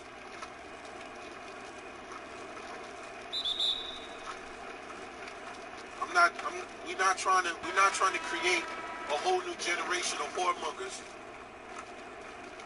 that are going to get led straight to hell by these wicked ass women. We don't want another generation of that. We the generation of men that's trying to save ourselves and be righteous. We don't want to go down that path like these guys.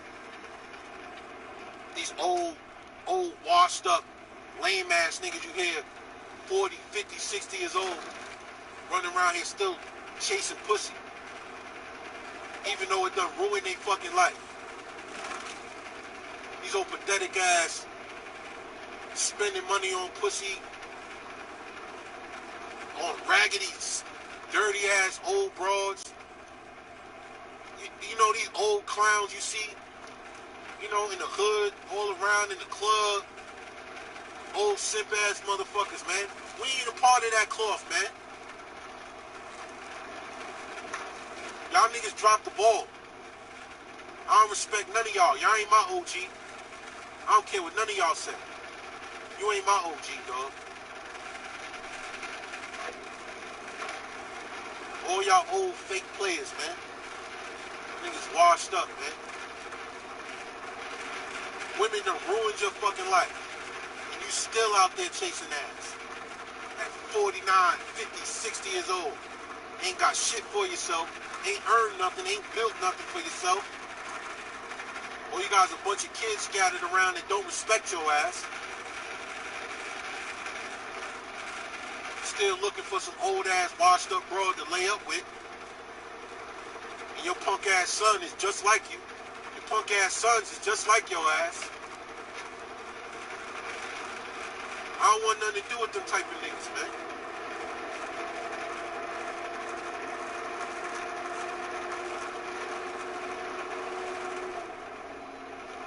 Anyway, this video's been long enough, man. Remember, her life will be her judgment. What goes around comes around. You reap what you sow. Period.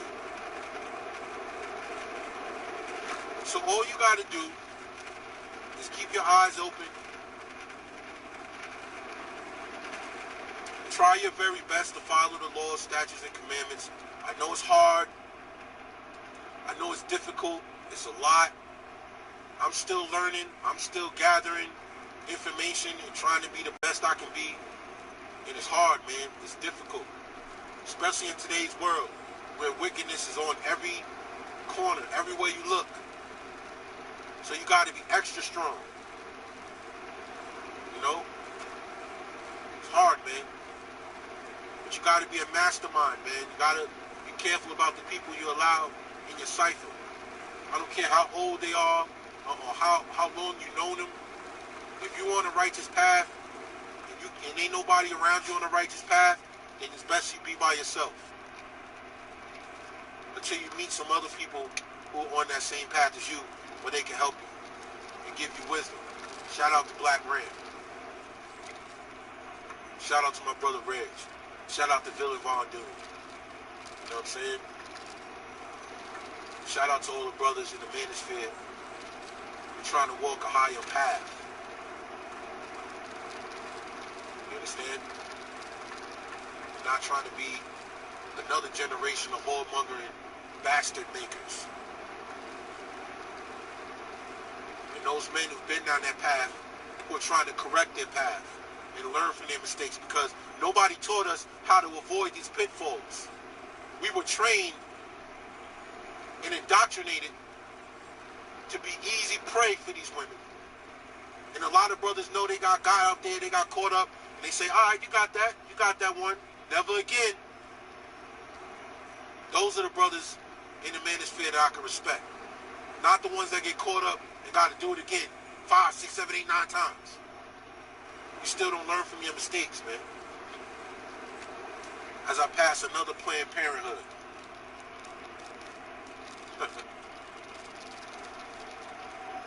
Anyway,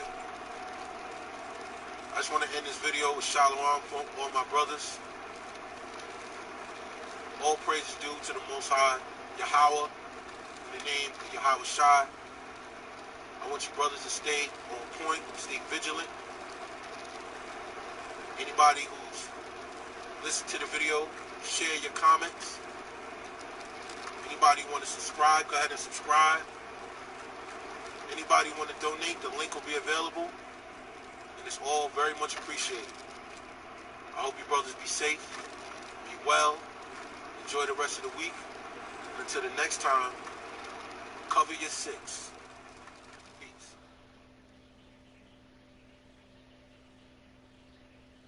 Tell me your name, wicked one. He who commands you is he who orders you thrown down from the highest heaven into the depths of hell. In the name of our Lord Jesus Christ, I now command you. Tell me your name. Hear, therefore, and fear, Satan, enemy of the faith. Give me your name, demon. Names. Moderator under Armian Shashika. Ancient serpents. Depart from this servant of God. Tell me your 6 names. We are the ones. You know, they'll probably get posted in the next 4 weeks. Okay. So the first thing, you can look right into the lens, say your name, Get Gregory, and you're watching Real Black. and you're watching Real Black. okay. Hey, it's Get Gregory, and you're watching Real Black. Real Black Black. Real Black Black Black Black Black.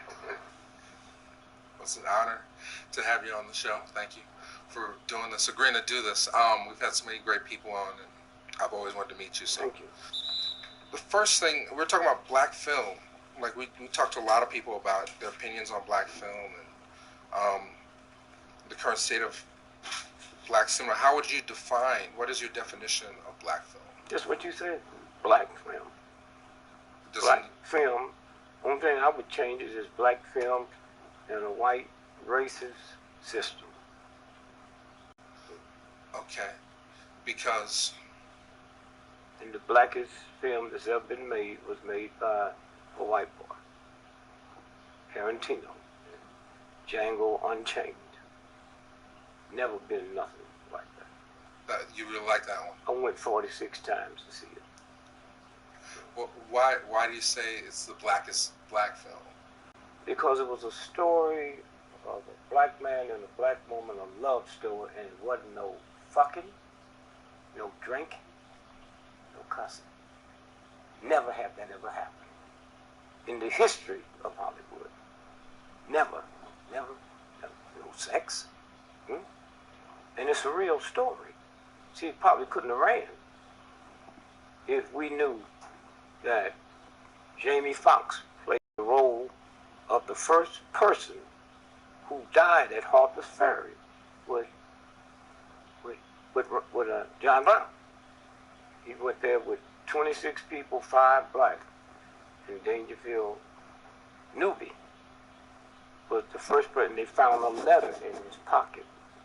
And that was the letter they was talking about in the film with his wife. My problem was, I knew the story of John Brown. If I had to take everybody that's ever lived in the history of the planet, including Jesus, not God, and Jesus, and write them in order, John Brown would be ahead of Jesus Christ. And most black folk don't even know that. Wow. Why?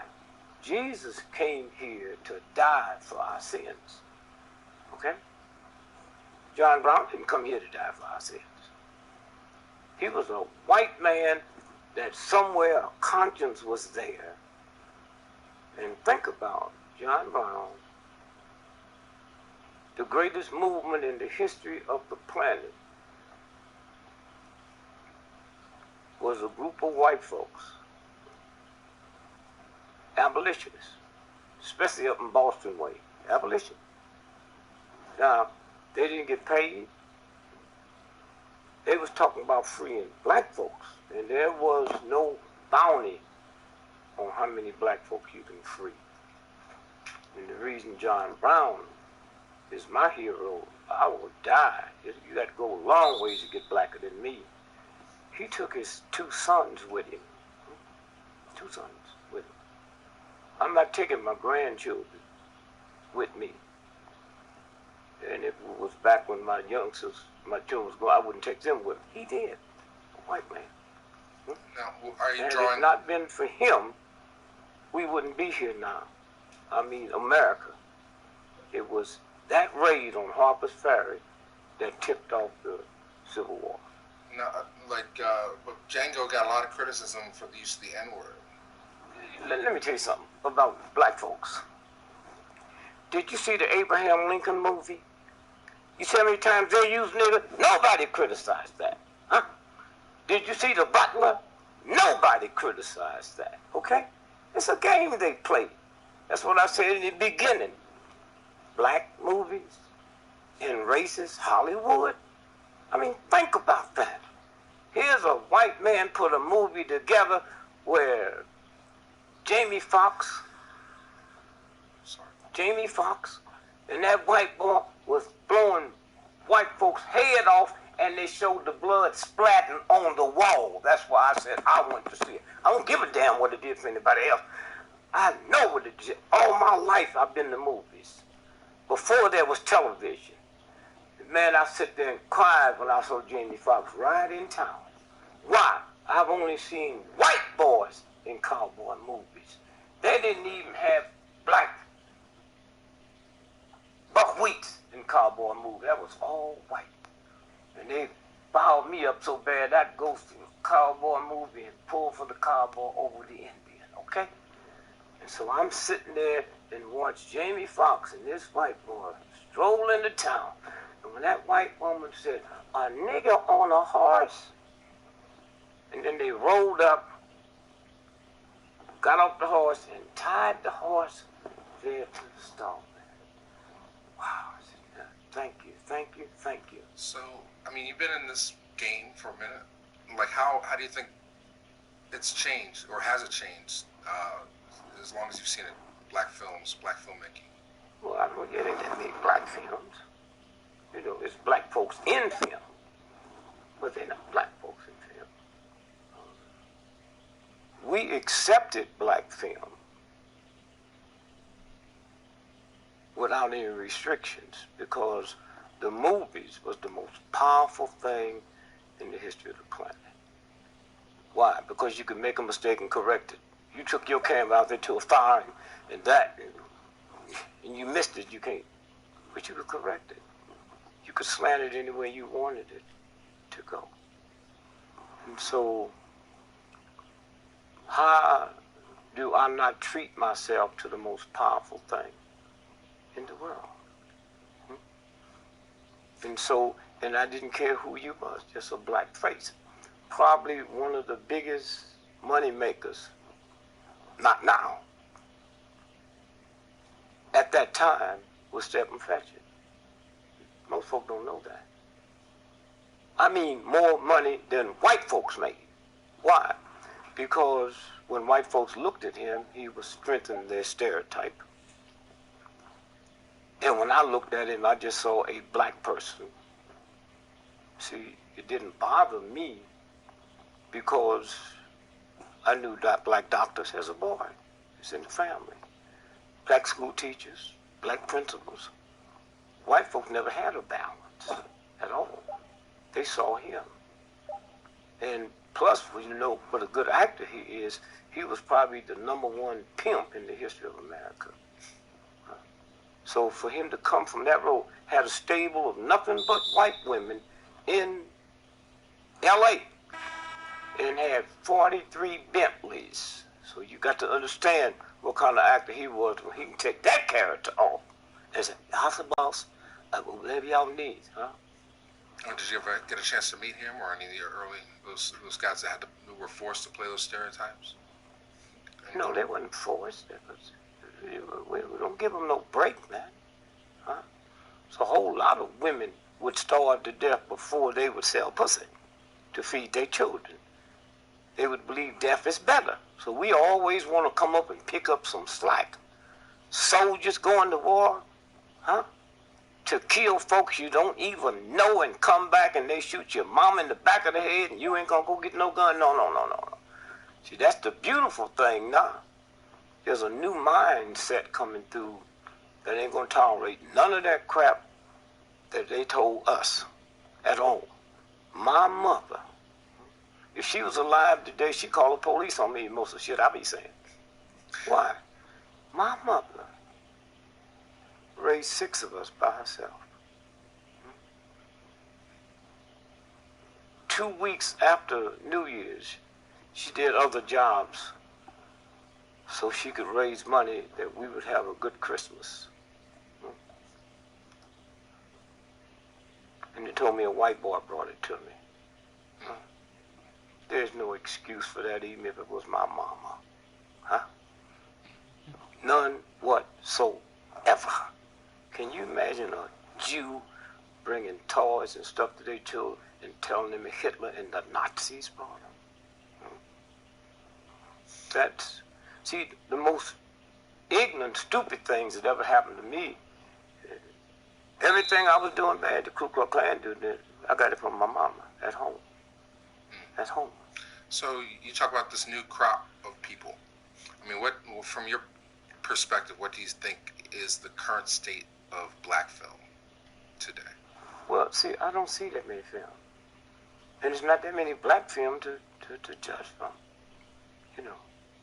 But you've seen Belle, right? I mean, you talked about seeing Belle on one of your podcasts. Yeah. And 42. But that's not you mean the girl in London? The movie, the English. Yeah, but that ain't no black film. You serious? How many black folks did you see in that film? See, this is the problem. That's a white film. When I hear you say black film, I thought you talking about black folks. Well, there's a black director and writer. In what? For Belle. You know. So everybody go to the movie know that that's a nigga that did that. Come on, man. You know it because this is your job. Huh? You know what's in the hamburger meat if you grinding it up. I don't know when I'm eating a hamburger. So you bringing your professional stuff in here and think my mama she don't understand that. Black film to black folks is how many black folks do you see? Huh? There'll come a day when you, as a black person, have already directed film with no black folks in it. But that ain't a black film to me. The mind ain't ready for it. We so far behind on it, you know. And so I tell people they'll 20 years or 50 years before they can do another movie to equal that. And if I had to close my eyes and look at it and say, who wrote that? Right, because of the technology, there are more films being made by black people than... Well, see, you know that. Right. You know that. Mm-hmm. But people who don't know that. Right. You know, how many black folks in America has a McDonald's franchise? If you was a business person in that, you would know. I don't know. Right. Okay. Right. So I'm just setting you up. I'm throwing you a softball. Yeah. So, you know, last year there were more black films made, and there are like 20 that were released nationally theatrically, including and the biggest grossers were like 42, which was directed by a white person. Yep. It was about Jackie Robinson and The Butler. Those made over $1 million each. The year before that, The Help was a big hit. You know, made over $100 million. You know, why do you think that the stories and the 12 Years a Slave won the Academy Award? You know, do you see a trend in those types of films? Yeah, I look at 12 Years a Slave as a trick, man. I didn't buy into that bullshit. You know, and the guy that said he wrote it, he didn't write it. I know that. You know, it's like somebody called me when what's the guy, the spook that sit by the door, Greenleaf. He didn't write that. Well, let's take it real simple. How come he didn't do another book? See, I don't even believe the great book that sold The Invisible Man. I don't believe he wrote that. How you do one book that brilliant and can't do another one? I ain't buy that. About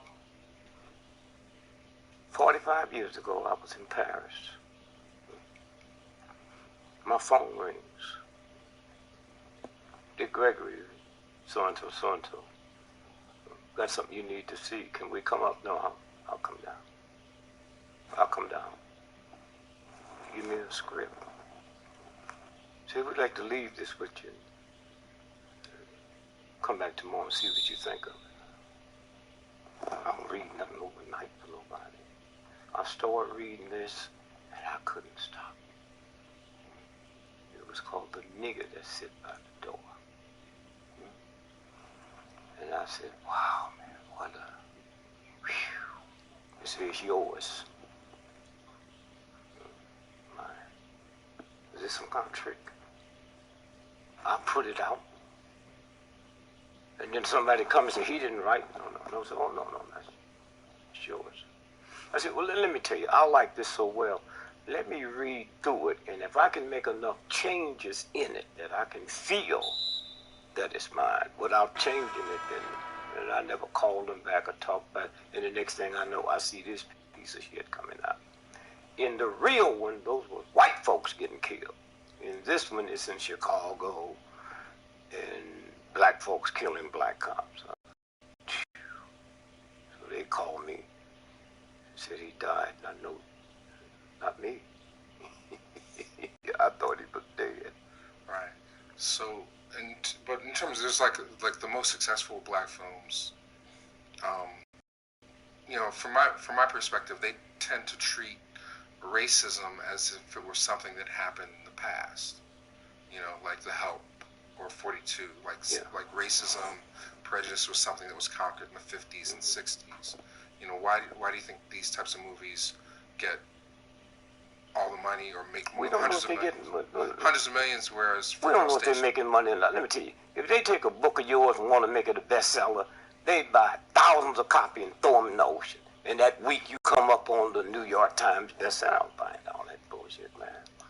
In no shape, form, or fashion. See, I know what they do. And they do it so much, even when the real one come through, I have to question it.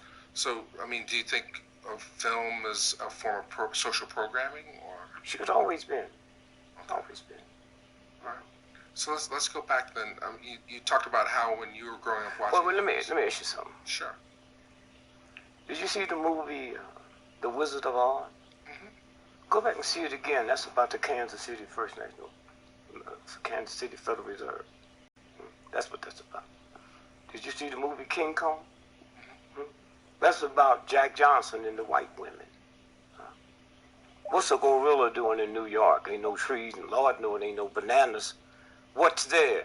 The boxing capital of the world, Madison Square Garden. So sometimes you look at it and you don't see the code, see through the code.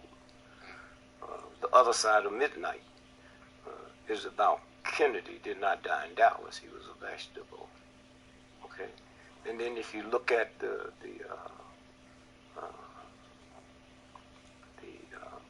movie that Frank Sinatra made, Manchurian Candidate.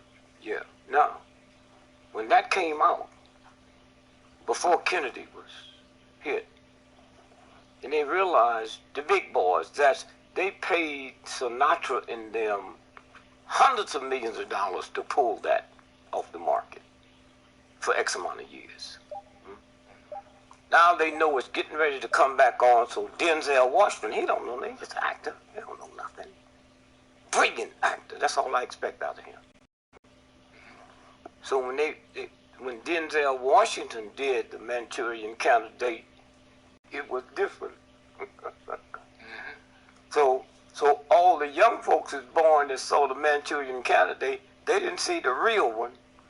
Didn't see that Lee Harvey Oswald was treated the same way with brain control. You know. So that's what they do. They can do that anytime they want because they're in power.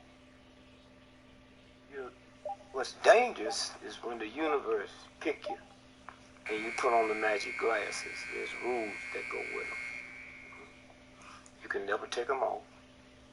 You never see things that they're supposed to be. You see things as they are. You can never force nobody else to wear them. So I read all the papers, not because I trust none of them, to look for the crack in the fabric. You think a mighty nation like this would have the Washington Post and New York, you don't have CIA agents and FBI agents on? You think the evening news ain't got agents on there that we grew up with? We think they are. It's the game they play. Were you always a questioner? Did you always question us? No. Why would I? Shit, I like bubble gum and tutti frutti. And I got into comedy. I'll tell you this and I'll go back to Rodney King. I'm in Chicago. Black club. I get up with the newspapers and make fun of the white folks. Sun-Times. Chicago Tribune. So 3 rich billionaire white women was murdered at a reservoir called Start Park and raped. So they arrest one white boy, and I get up my whole paper and say, now watch this here. One man can't rape 3 women, and sex maniacs don't run in pairs. So what they tell me? I hit this every night. And I said, and they not just ordinary white women. They sports-like white women. You have to be something walking in 22 inches of snow. So one night, one Saturday, I looked down, there's 3 white boys. 4. Ain't laughing or nothing, just sitting there. So I finished and get up. Walk back, white boy said, come here, boy. Said, your motherfucking mama's a boy. Your mama's a boy. You pulls this shit on that. I thought you were going to show him your dick, you faggot cracker. So he gets, his partner comes up and says, Mr. Gregory, he's just a little upset he had a problem tonight. I said, oh, y'all must have a problem. I did some funny shit and none of y'all laughed. So I walked to the dressing room. And he said, you know, he crazy. He could have shot you. I'm crazy. Y'all think y'all know crazy niggas. Y'all know criminals. I'm crazy. So he said, well, here's the problem we got. So I want to hear about your problem. I come here and I make $10 a night. And I'm not taking no shit off nobody. I go out there and I do my work. And I come on. So then he brings another guy in. And he said, Mr. Gregory, I hate everything you do about the Starved Rock thing, but one of them women was my wife. So I'm willing to give you this $5,000 if you drop that on your seat. Fuck you. Tell your mama. Yo, get out of here. Then I knew I had something. I knew I had something. Because? $10 a night, 3 nights a week. And this white boy gonna bring me $5,000 to stop doing something that he don't like. Whew. So after that, I'd always look at the paper. I'd always ask questions, you know. The devil. I was a little boy. You couldn't ask around ignorant black people. How come I ain't never seen a fat devil? I see fat preachers, fat popes, Buddha fat. How come I ain't never seen the devil in a dirty uniform? How come I ain't never heard the devil cussing and talking loud? Then as I get bigger, I increase it. I can go all over the world right now and recognize a prostitute. You know, the streetwalkers. You can't recognize the ones who go to Vassar with PhDs and stuff. That's another story. So see this prostitute. You can too. You can recognize her by their demeanor, their wig, the way they swing their hips. But if you don't tell me you're a Christian, I don't know you one. There's something wrong with that. I can recognize a hoe without her telling me. But what's wrong with your demeanor that you have to tell me you're a Christian? So I've been doing that all my life. Simple question, man, that my little grandchildren ask me now. Granddad, God sent Jesus here to die for our sins. I say, that's what they say. Well, how come he didn't just kill the devil? What do you think about that?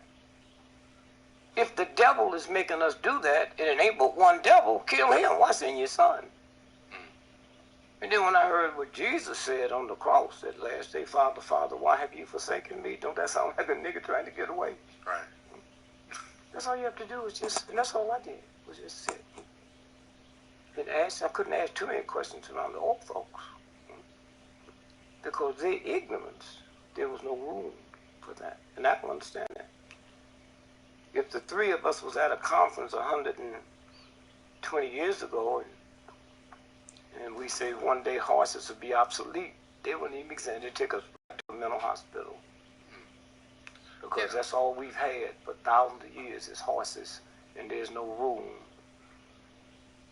to change that. Right. But and so what I'm saying is, the question you asked, I've been doing that for a long time. Groundhog Day. If the groundhog sees his shadow, 6 more weeks of winter. So I tell my little friend, Boo, I said, look here, man. I got this calendar I made. February the 2nd, see here? Right here. Now spring is March 21st. So here's 2 calendars, two sheets. And I said, if you count from February the 2nd, or as they said, 6 more weeks of winter, from February the 2nd to March 21st is 6 weeks. Right. The groundhog ain't got nothing. I've been doing that all my life. Right. I mean, you're a philosopher. I mean, you know, even like your best albums, you're causing people to think. Yeah, but that wasn't what I was doing. That was me. I was helping me. When I dress up and go to your daughter's wedding, that's for me. They might have fatigues on, barefooted. I'm going to. I think it's important because I know you. So I dress the way a white racist system say you're supposed to dress for something important. The mob do the same thing. That don't mean they clean. You know. And then I've been knowing for a long time The only reason the CIA and the FBI and British intelligence, the reason I'm ahead of them, they represent filth and slime and darkness. We represent light. And there's no darkness in the world. That's what I love about nighttime. I get up and watch the sun come out. Sun come out and smack nighttime. Clean out the sky. It don't listen to no, wait, let me get 2 more. Pop, and it's gone. That's the power of light. And when you all understand you light, then things change.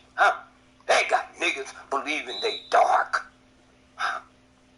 You go into a dark room and strike a match. And the room gets light.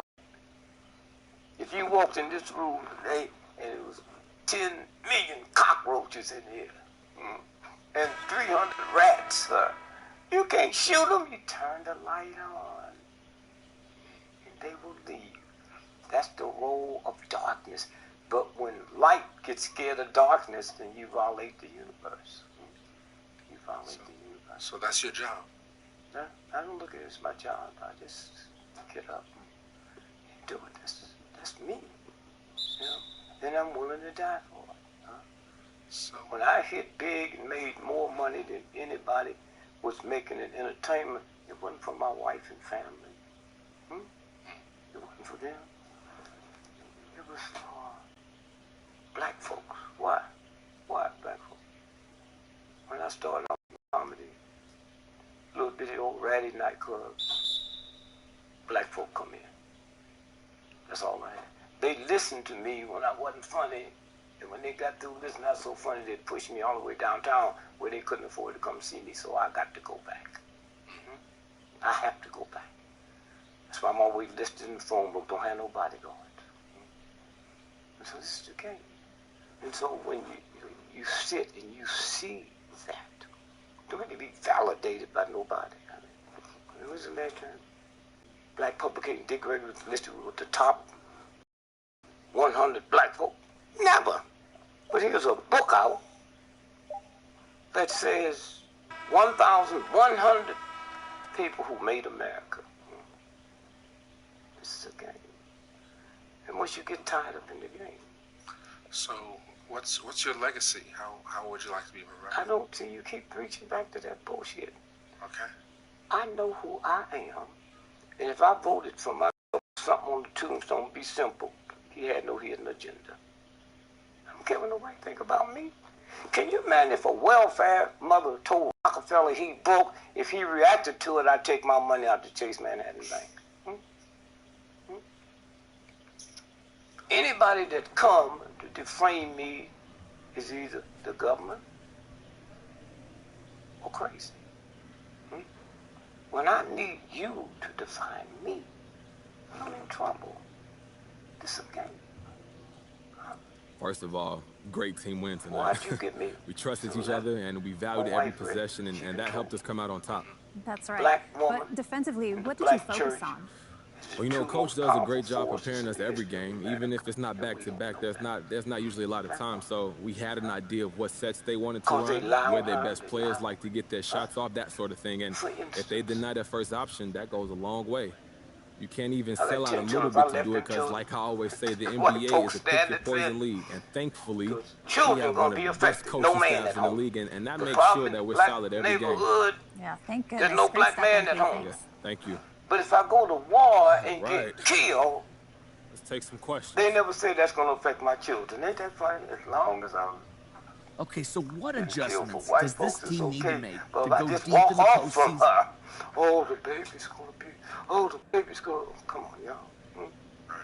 This is a game. Honky, honky, honky, honky. Look, Frank, the playoffs are all about adjustments, and that's just part of what made makes for it the fun. benefit Now, of in one white game, you men. can come out and surprise someone, but in a 7-game series, people I get catch on to pussy what free. you're doing real quick. I But don't mean luckily, that's we a have one of the celebrity. best coaches in the I get game, pussy free. one of the best chess So players we in the running NBA. So, prostitutes off the however corner things play out, one day he'll be in able to St. get the Louis. most out of us by making the proper adjustments. And I'm on this TV Okay, show. well then, let me ask you, who are you hoping to face in the first round? Any preferences? For the benefit of white men, so I'm trying to send them to sit in front of the First National Bank. So you mean Black men don't have, oh yeah, I have her. She's my sister. I get her when she come home after she got your money. That's I get her tempting for free. fate right there. Look, I'm happy to face whoever and give them the best shot. And so it's that but tell us though, from a competitive standpoint, you don't think any particular matchup gives you an advantage over the other? No. Don't. Look, everyone is at their best in the playoffs, and we all have to step up our game, too, if we want to have a shot at doing something special. Plus, I try not to worry about stuff outside of my control, so I haven't even given it a second thought, to tell you the truth. What's dangerous is when the universe pick you. All right, no more you questions? Put on the magic glasses. Thank you. There's rules that go with them. You can never take them off. You never see things that they're supposed to be. You see things as they are. You can never force nobody else to wear them. So let's talk real quick, just in terms of film and social programming. You know, a lot of these films that take place in the 50s and 60s that involve black people treat as if racism is over, as something that happened in the past. I mean, do you think that that's true? Sure, but let me ask you something, man. If a brother will lie to get some pussy, what do you think a white boy do to control the whole world? Huh?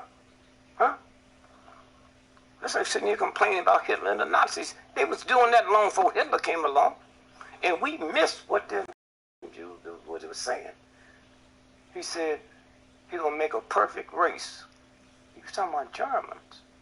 He was talking about killing them misfit Germans. That's what he said. I mean, World War I and World War II wasn't white folks attacking Africa or black folk. They was attacking each other. I'm looking at the white woman in America didn't get the right to vote till 1921. That's his wife. That's his girlfriend. That's his daughter. She came over on the boat with him. Boy, what a fool I got. Think about that. If I impregnate your sister, half that's mine. To all them slaves he was knocking up, half that he can't nothing about it. If you don't care nothing about that, he don't care nothing about nothing. So that's where I look at it now. I look back and I see it, and I look at it and the power that they had, the real ones.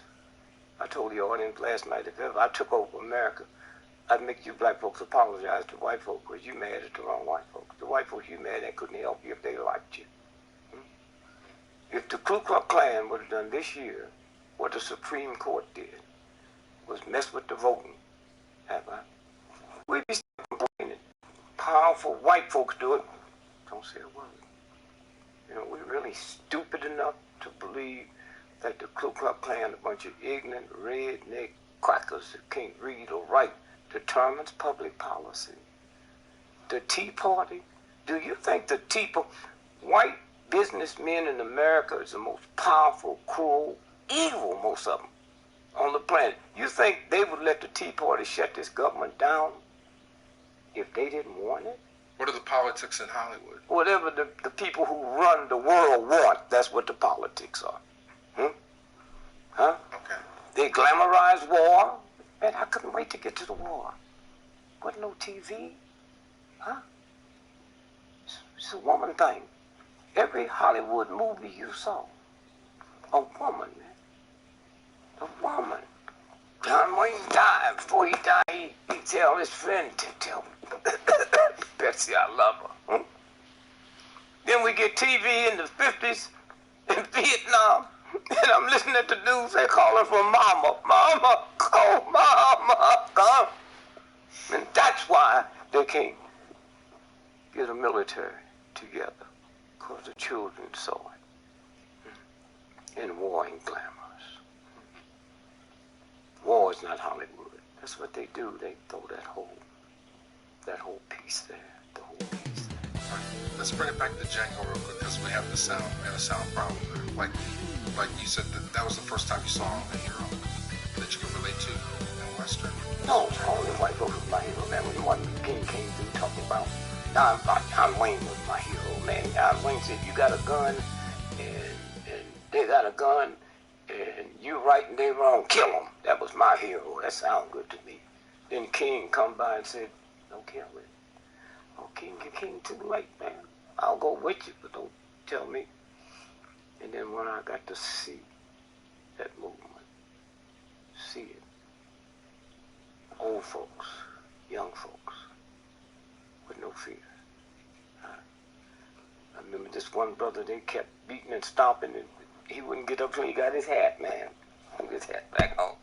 They called him in, kicked him, and stomped him. And I never thought I'd see the day I'd sit here and tell a person like I'm telling you, I'd rather be killed by somebody than kill somebody. That's what that movement did for me. So who's gonna take the weight? Like how are things? What's happening now? What do you mean? Who's gonna take the what? The weight. Like a lot of these leaders and the movement. A lot of people think things are fair. Like a lot of people don't want to. Like there was a case last week. This half black woman was suing her university. Well, you know, black folks, y'all sometimes worse than white folks. A nigga got a right to be crazy, huh? A nigga got a right to be crazy. You act like we don't have a right to be crazy, huh? Okay. I have a right to sell drugs, huh? I have a right to be gay. So all you black folks sitting around talking about the youngsters with these pants below their butt, who gave you the power to be the overseer of niggas, huh? I remember when I was a little boy, we didn't have TV, big bulletin, talking about this big crime that happened. First thing my Christian mama said, I hope it wasn't a Negro. Well, who do you hope it was, Mama? Jew? Italian? Huh? I didn't hear the Christian thing come out of you, Mama. I hope it didn't happen. Huh? This is a game, huh? And these youngsters, thank God these youngsters, they don't give a damn about what old black folks think. Huh? They couldn't care less. Hmm? Right. You hear talking about, well, black folks is like a bunch of crabs in a pot of hot water. Once one gets to the top, they pull them down. That's the water that's making them do that, nigga. It ain't the crabism. And all y'all come with that whole foggy bullshit. That's why they stop listening to you. They don't give a damn. Bitches and hoes, bitches, all these black folks is mad. They didn't get mad at James Brown when he said, shake your money maker. What's a money maker? It's a vagina that the universal God, not the church, gave you. And when you sell it, it's called a money maker. And they all be out there doing what he said. Then he came up with a song, big song. It was a lie. I'm black and I'm proud. He should have been, now I'm black and I'm proud. But this one time, he had so much concholine on his head, he looked like something in the zoo. Huh? And so, consequently, when you stop and think about, you know, where this thing is going, when you tell me, your son, how some perverted love you got from me, that you got to be twice as smart as a white person. Children don't hear what you mean, they hear what you say. So now they got tests now where they give black children same income, same this and that. With all blacks, Hispanics, and because of that social economic group which they all part of, all of them make 100. Then they take another group, same everything, and put some white children in there, and they flunk it because Mama told me I was dumb. Do you know what a violation it is when you teach me, your son? You going out for the weekend, bunch of white racist cops out there. Just they stop you, just behave, talk slower, put your hands on. Anytime you, my daddy, teach me to respect filth, you make me think there's something wrong with me. See, we don't know that. See, the problem in America is we're the only group of oppressed people, and few people have ever been oppressed like we were. Raped my mama, raped my brother, impregnated my mama, cut babies out of her, cut my joint off and all that. Never have anybody went through that like we did.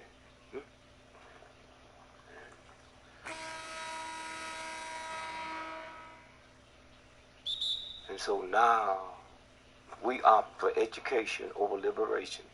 You me, none of us be a parade that George Washington wasn't beating up the British so he could open up a college.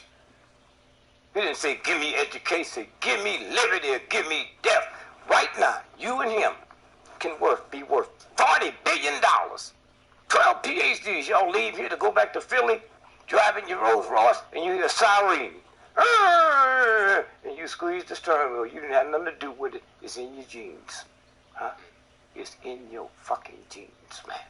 And you don't know it. Huh? Squeeze it. And then when that cop car passed by, you say, thank God. God ain't got nothing to do with it. He wasn't after you in the first place. Tired while you're running, right? So you say, wow, man, I like that feeling when I'm tired. So I got to run. So it's, I just found out not too long ago with research that vitamin D is not a vitamin, it's a hormone. From the sun? Yep. No, the sun goes into the body and the body reacts to it and creates the hormone. Wow. And all the vitamin D you get in your body comes through your pores. From the sun. Okay. What they don't tell you is the vitamin D that goes to the brain comes through the eyes. That's why don't nobody but poor, ignorant folks wear sunglasses. Even them little white folks who think they rich, where you never seen Queen Elizabeth and serious white folk with no sunglasses. You see Bill Clinton with sunglasses. Here's one. I'm losing my hair. Could I prevent that, or is that genetic? Yeah, you can still prevent it. Okay. What do I need to do? I want to get some hair. I don't know if I can do that. I don't want to get into that now. Okay, that's fine. All right. Are we on? Yeah, we're back on. And so it's that whole piece that when it catches up, you know how sexist this planet is. Your daughter get raped and you commit suicide. You've been disgraced. Please. And so when you stop and think about there's certain things you can't change. A sexist system all over the world, and yet it's called the mother tongue, not the father tongue. Because when I come over here and they teach me how to talk white, and niggas like me because I sound white, I violate God because the mother tongue. A dog barks and another dog understands it. A cat meows, another cat. Nobody understands me because I tampered with my mother tongue, trying to please white folks. Huh? Tampered with the mother tongue. Motherfucker. Oh, that's a horrible. No. We're going to get reparations, and that word's going to get us more money than anything ever happened. And you know who's going to get reparations for us? Them law firms that got 40% of the cigarette settlement. It'll depend on you. All that crap was in there. Oh, we don't deserve. Shut up, mama. And so here's how it works. When the English, and that was a great movie, Bells. See, Abraham Lincoln said something that they made him so mad. He said, slavery is an American problem, and they went off. The nice folks. And Abraham Lincoln says, the textile industry in New York City and in London make more money in 2 weeks than the cotton farmers and slave owners make in 5 years. That's what they was talking about in that movie, man. That textile industry. So, and that's what's happening now because of you. See, when I was a little boy, white children didn't get exposed to this. When I was a little boy, nobody's born a racist or sexist. So the boy says, Mama, how come black folks take all this off? Oh, they happy. Well, why can they? My mama says she's always happy. Jules always smile. She at their house on Christmas fixing their food, and I ain't got nobody to fix my toys, Mama. But know how it happened with the universe. The indicals here. Children ain't buying bicycles. Did you hear me? They on little skateboards, man.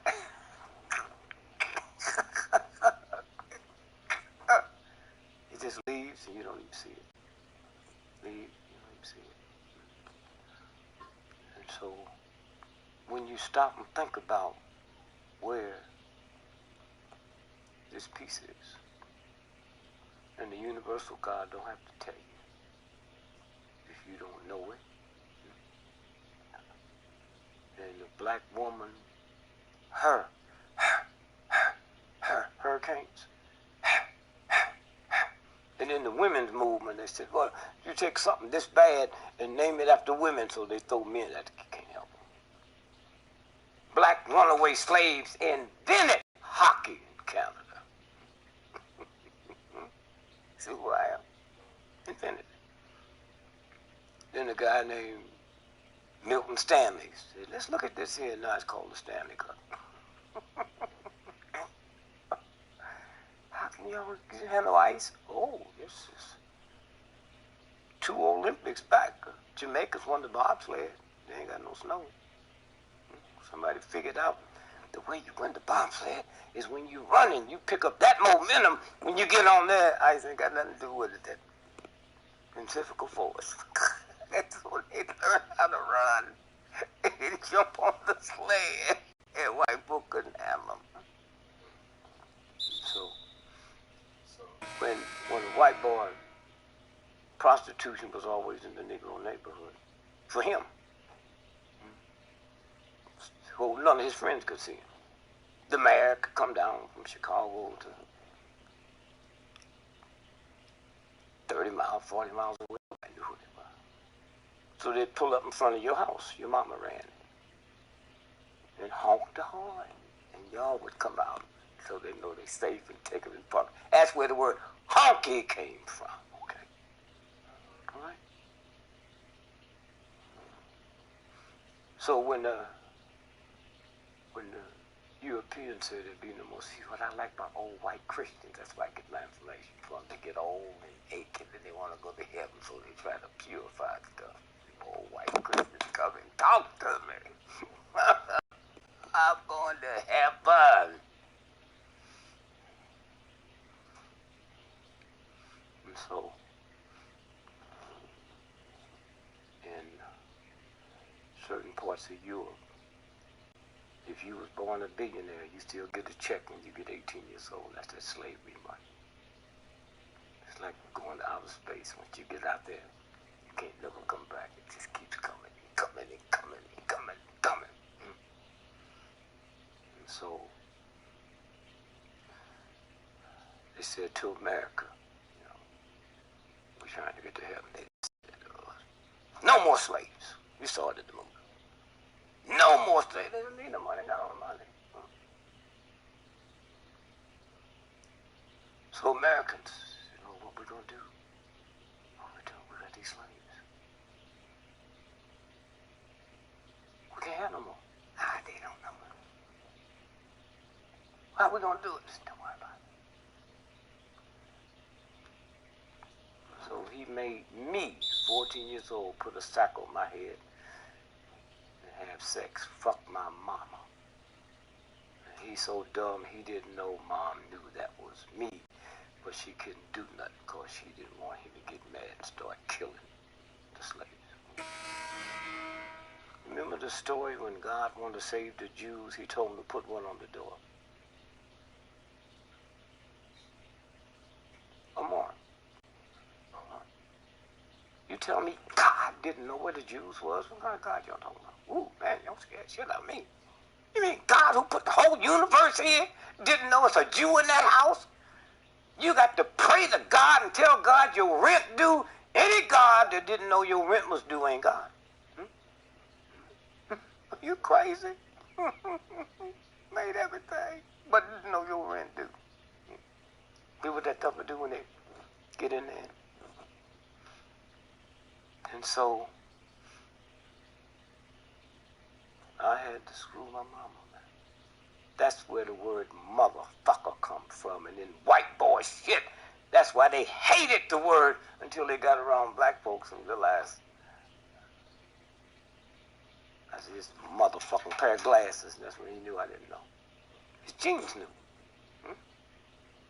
And now you go to a white movie, they say motherfucker before they finish running the credits when the movie's coming on.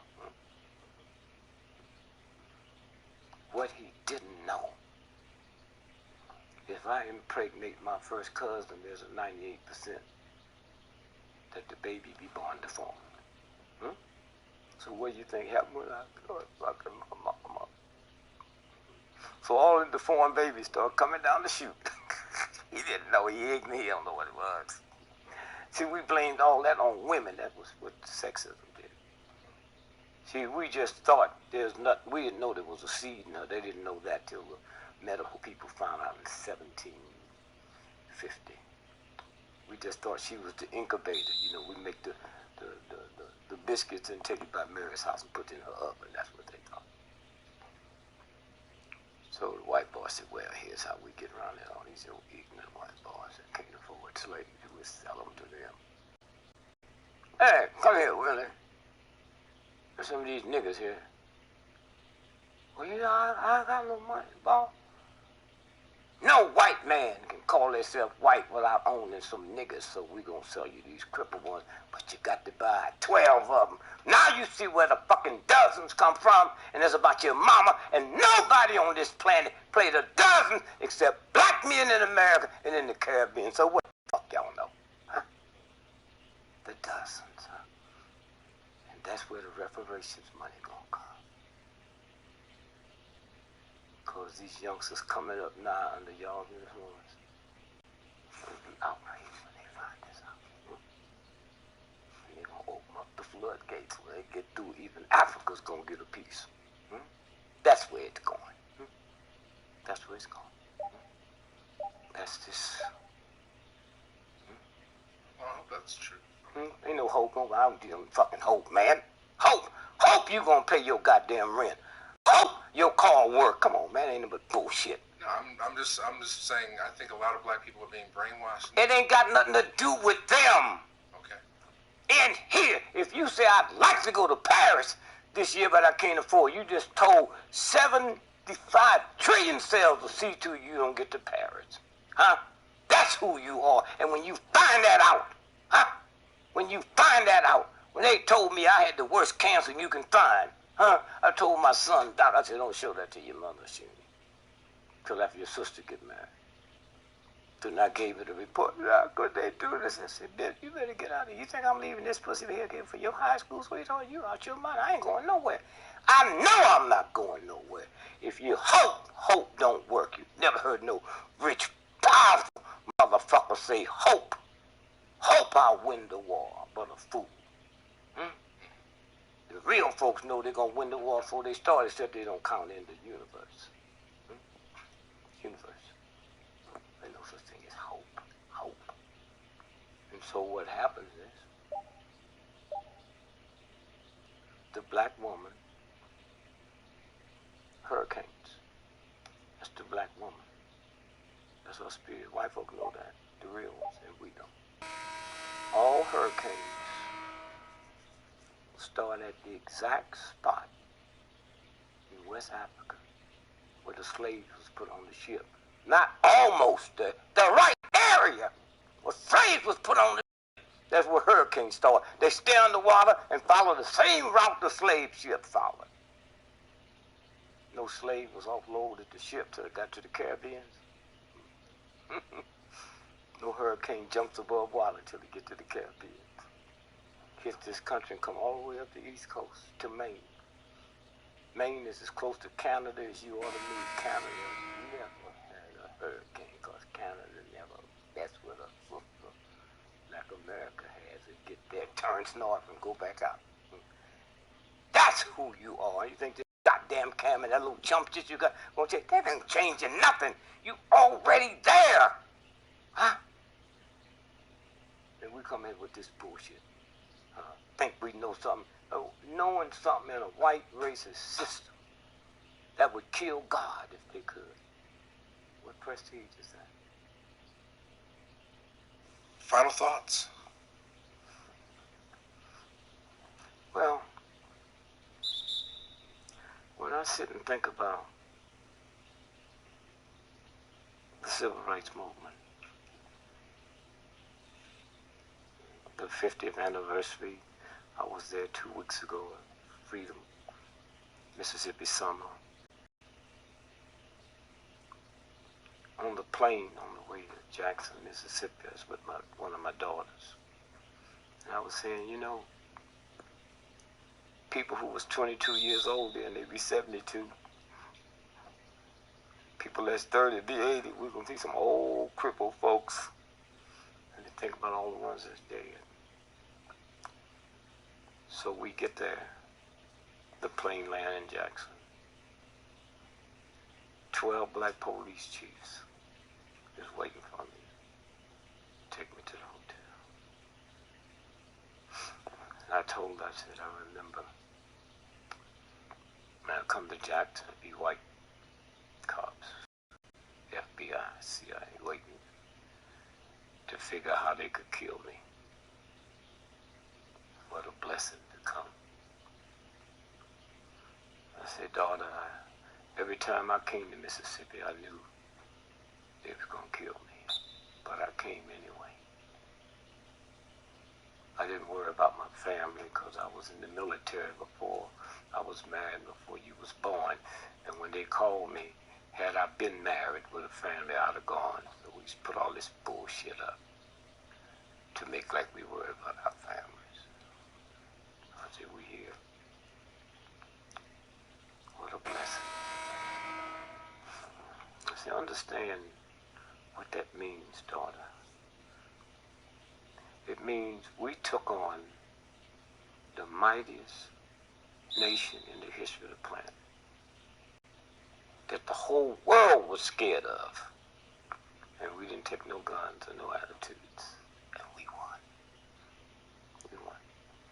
With all their trickiness, next time you see the picture of King on the balcony shot and see them black folks pointing up, how'd they know it wasn't going to be another shot? Who were they? It's human nature for you to hit. Something come through the way you hit. They didn't. You know, there wasn't going to be another shot. Malcolm, we sued and made the government give us the autopsies. Why? Come on, white boy, you know that wasn't no federal crime.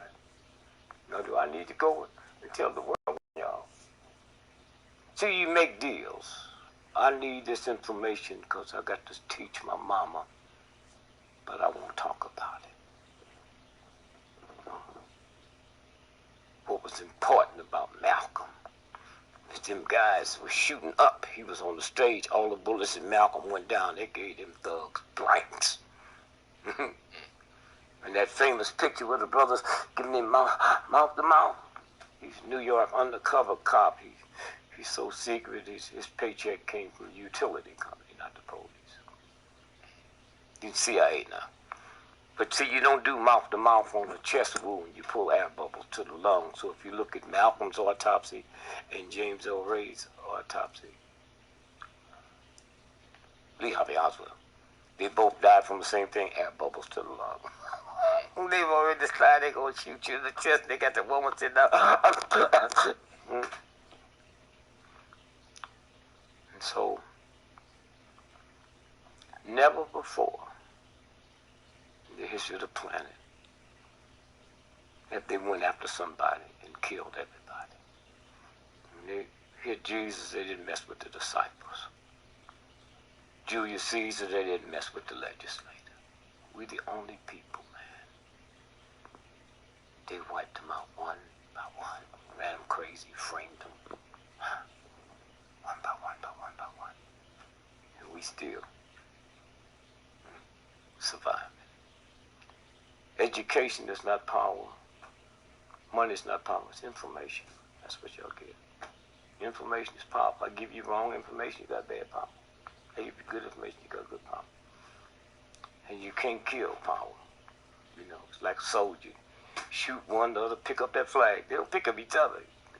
The medic picked him up. You pick up that flag, you can't keep running. So I just say thank you. Appreciate you. Love you. Thank you. Thank you, Mr. Gregory. We'll be back. Was the computer wrong or you got 9 million votes? I got 9 million votes because they plugged it up wrong. They made a mistake and hooked it to my name. Okay? Instead of Nixon's name. Okay. So what was it doing? How they were doing that all the way back in 1968. Huh? You what? They've been doing this. No, man. Since day one. Come on, man. The space elevator, and then a brother from Virginia Tech invented the rod. So they're ready to move now. I just want to see what it looked like through this camera. That's all. Okay, but we'll probably put a video camera on there? Yes. Okay. Yeah, so they're in serious trouble. Well, you tell me, how do you like the image? Okay, so your show been going good for a long time, huh? Oh, yes. Yeah. It reaches a lot of people. This is Dick Gregory, and you're watching Real Black. I said, this is Dick Gregory, and you are watching Real Black, Black, Black, Black. And so to get back to your question of looking at stuff, Rodney King. And I called Ralph in from Europe. I said, man, I just need you to check something. I didn't see them. I said, I got a problem with two white folks, first time they ever been into America, and they just happened to check in a hotel where this beating's taking place. So 3 days later, he called me and said, we need to get out of here. You know, it was two other people in the car with him. I said, yeah. He said, they died mysteriously. And he said the weird part about it, Rodney King had been sentenced by a judge in L.A. to 8 years in jail, and we can't figure out why he was out in the street 3 weeks later. I said, let's move.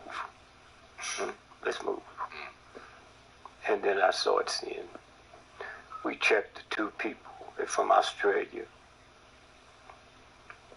heavily connected to the secret police in Australia,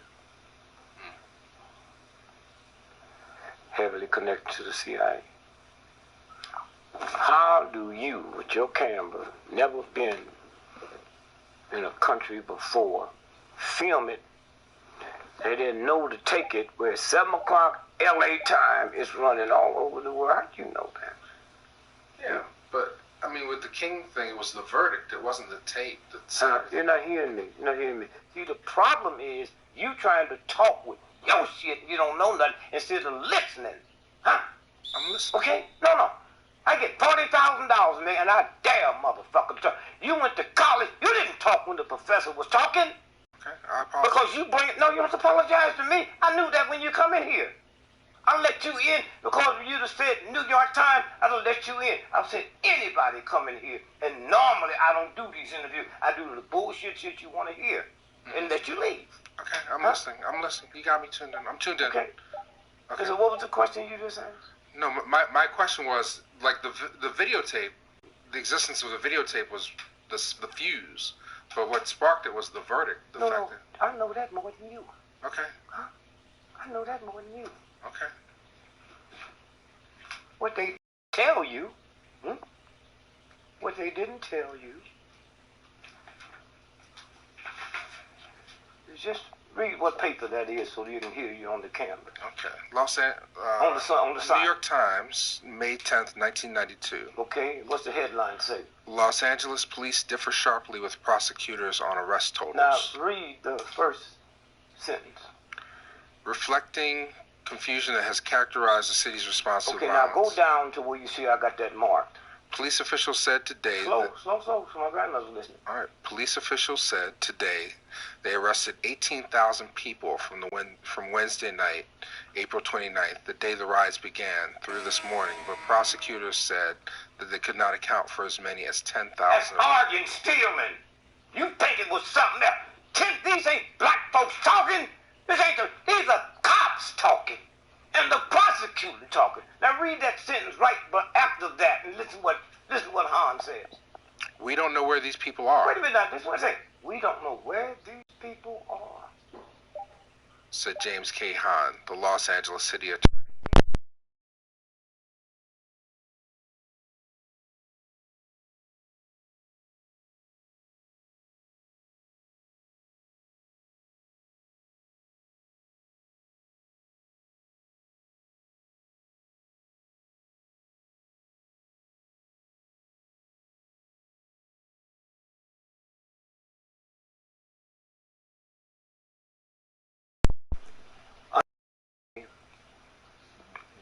And Carl Nelson, who invented on the Stevie Wonder station, he invented the morning show, the biggest show in LA, talk show. And so then he left and went to Florida. So now he's back out there celebrating the 20th anniversary of that show. So I go on Friday, just talking, and I was out there for something. And he said, Dick, you be here Monday, you ought to come in. I'm interviewing Rodney King. He got a new book coming out, so you better do it quick, because he'll be dead before the week's over. Wow. How did I know? Because I got the information. The woman in the house where he died, his girlfriend, she was one of the jewelers when he got that $3 million kick out. Okay? And the neighbors heard screaming and hollering. They said, he just drowned. A brother who can't swim don't put no swimming pool in his house. And so what I'm saying is when you know this, you can smell it. And then you see it. Right. And so you look at it. And then I pushed the right button. I was in you had a brother here in Philly that had a health product. So Father Clemens came to me and said, man, you ought to be part of this. I said, no,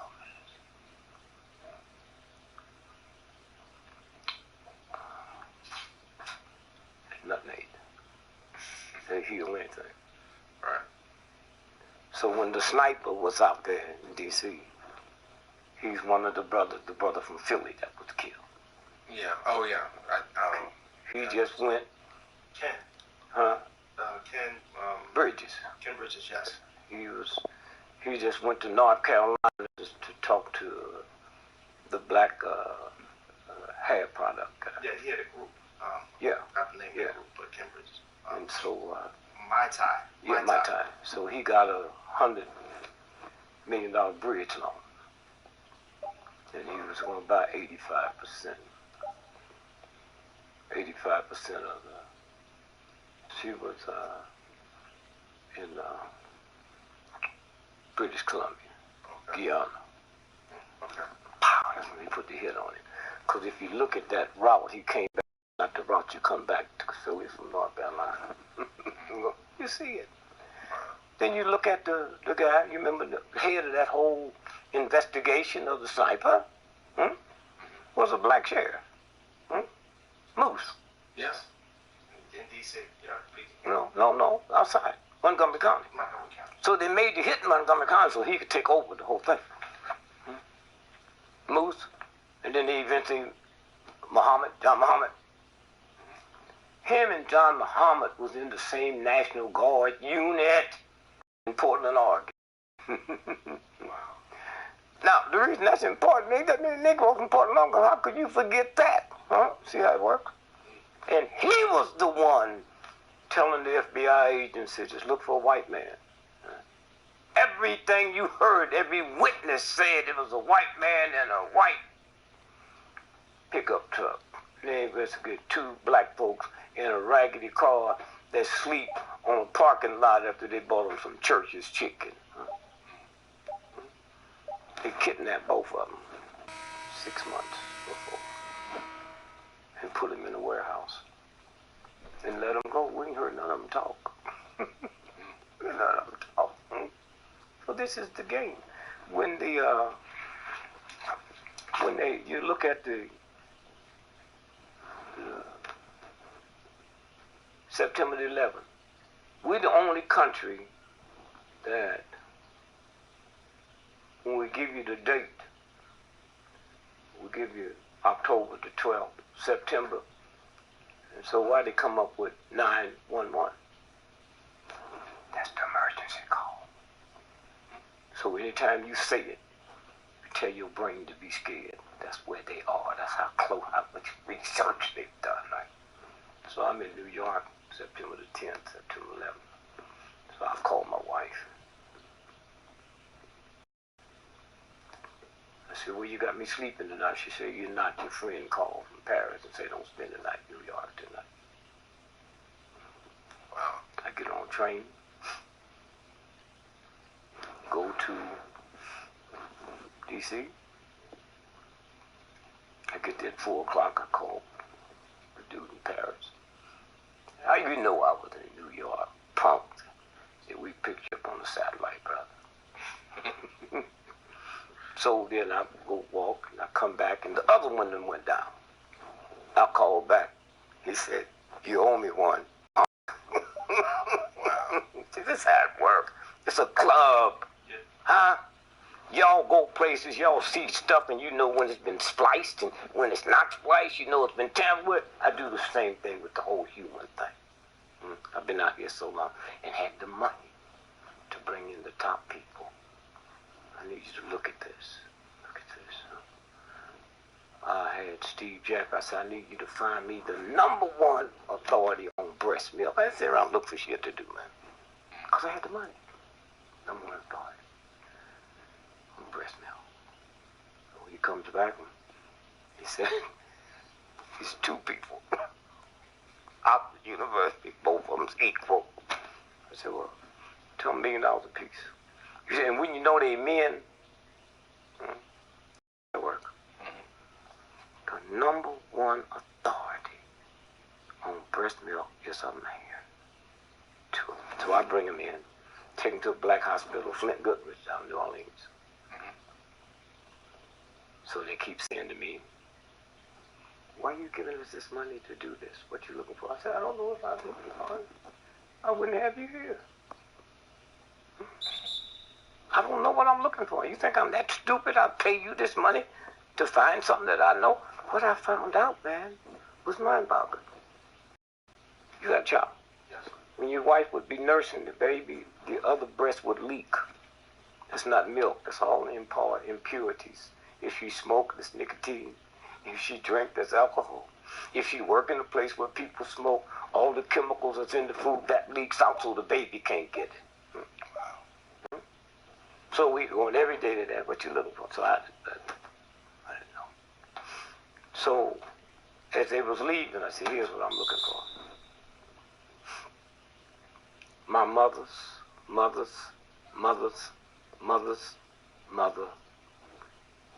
fed. She was the nanny for white women. You all got enough sense for what's in milk. Milk was for humans. You don't give a kitten dog milk. Yeah. I said the #1 cause, the only cause of crib death is cow's milk. If you took cow's milk and breast milk from a woman and put it in a glass, you'd have to add 300 times more water with cow's milk to make it look like mother's milk, because the #1 important ingredient in milk is not calcium. You get more calcium eating a piece of newspaper. And so cow's milk, the #1 thing in milk is called casein. Casein makes the bone strong. So cows have enough casein to make the cow enough bone strength to deal with 1,000 pounds or more. Mother's milk, just enough for a maximum of 175 pounds. So when you drink cow's milk with that casein, it becomes glue and shuts it down, and some folk in there, they die in the crib. They call it crib death. I mean, we don't know what else. That's what every nation on the planet that would never be stupid enough to give their child cow's milk, that would never had crib death. Only the countries in the world give cow's milk. It's crib death. So I know I just put that in my file here, but I was looking to say, because I know milk, I know more about it than you all do. I say, how long can my mama's nurse white children before y'all become niggas? That's what I'm looking for. or so. About 15 years later, they said, thank you for what we learned. So we got back here and got a $50 million grant from the government to pursue your question. And I'm calling you now to tell you it's happened. Listen to the white children. Watch the styles change. What used to look like you looks like me now. Listen to the music, how loud they play the music in the whole scene. 2 million people come out in the field and hear some guitars. So I've been doing this. And so what I'm saying is when you sit and look at September the 11th, them folks, they say they never flew a plane in their life. They say they just was, they learned how to simulate this and all that. And here's the paper here, say flight school owned by Warren Buffett that they went to. Yes. So he a thug and a dog and a tramp. Flight school owned by Warren Buffett. That's right. And they only asked to learn how to fly the plane that landed. Yeah, you hear it? Yes. He said. Huh? That's what he said. See, that's another trick. Why would I go? You know the guy on the plane that crashed right here by Pittsburgh? When he called his mama, you know, calling on the plane. Hey, Mom, this is Dick Brown. You never give your first and last name to your mother. See, they always mess up because they're so stupid. Hi, Mom. You're right. Richard, you gonna give your first and last name to your mother, huh? And then you look over here, and it says, flight school says FBI trained suspects prior to hijack. FBI. See here? Yeah. So everybody is walking through this maze and the game. So you just look at all the papers, and then you say, okay, then I got people I can talk to. Oh, okay. Don't keep missing. Don't give a fuck. I know who I am. When Universal ought to pick you, leave no footprints. You want to be recognized by the New York Times and the Washington Post. Right. Universal. No. I'm asking you as an elder, though, as a young black man. I'm saying that's bullshit. I don't care. I keep telling you, you don't hear me. Out of your ignorance, you don't hear me, so you won't keep pushing it. I just told you, I don't give a fuck. I said that. My wife didn't tell you, so I told you. So leave it alone. Leave it alone. You got a book out, National Geographic. 1,000. When y'all get back up, all you guys are on the computer. National Geographic. 1,001 people who made America, and I'm listed. So I called a friend of mine, what's this bullshit about, man? They said, well, they got your CIA file, they know who you are. Let's go. We're back. You got the CIA file? That's the guy in French, in British intelligence. Yeah, they must have been after you. I mean, they're just tapping my phone. That's what you think. You see, I'm using the phone now because you said when you make one phone, they all cost the same thing. Just making the first one. So they do the same thing when they're tapping you. They do for the biggest spy in the world. It doesn't cost nothing else. It don't cost you one nickel. They do it all, and it keeps them working. Okay. So it's like the Men in Black, they got just tapped into everything. So, but we're, you know, a lot of people like to feel that we're in a post-racial society. A lot of people who, my grandmother thought bullshit. Let me tell you something. I can take you to the supermarket now and buy you a herb that's 3,000 times more potent than heroin, cocaine, and crack. It's called nutmeg. You ever used it? Okay. As long long as they was getting high and didn't know they was getting high. They didn't violated Jesus. As long as they was getting high. Let me know when you back on. We're back on. Let me reframe it. Before we go back to the question you had before we stop, if you take what's the guy's name they killed in Florida? Oh, Trayvon. Now, this is y'all's fault. Not him, what I was going to say. As long as you've been in America, you never dealt with homicide, news-wise. And you hear them talk about more what the guy bought. Now, it's different if he bought a $10 million diamond, huh? Then you hear about the homicide. And I cheat because I'm different. I know who we're dealing with.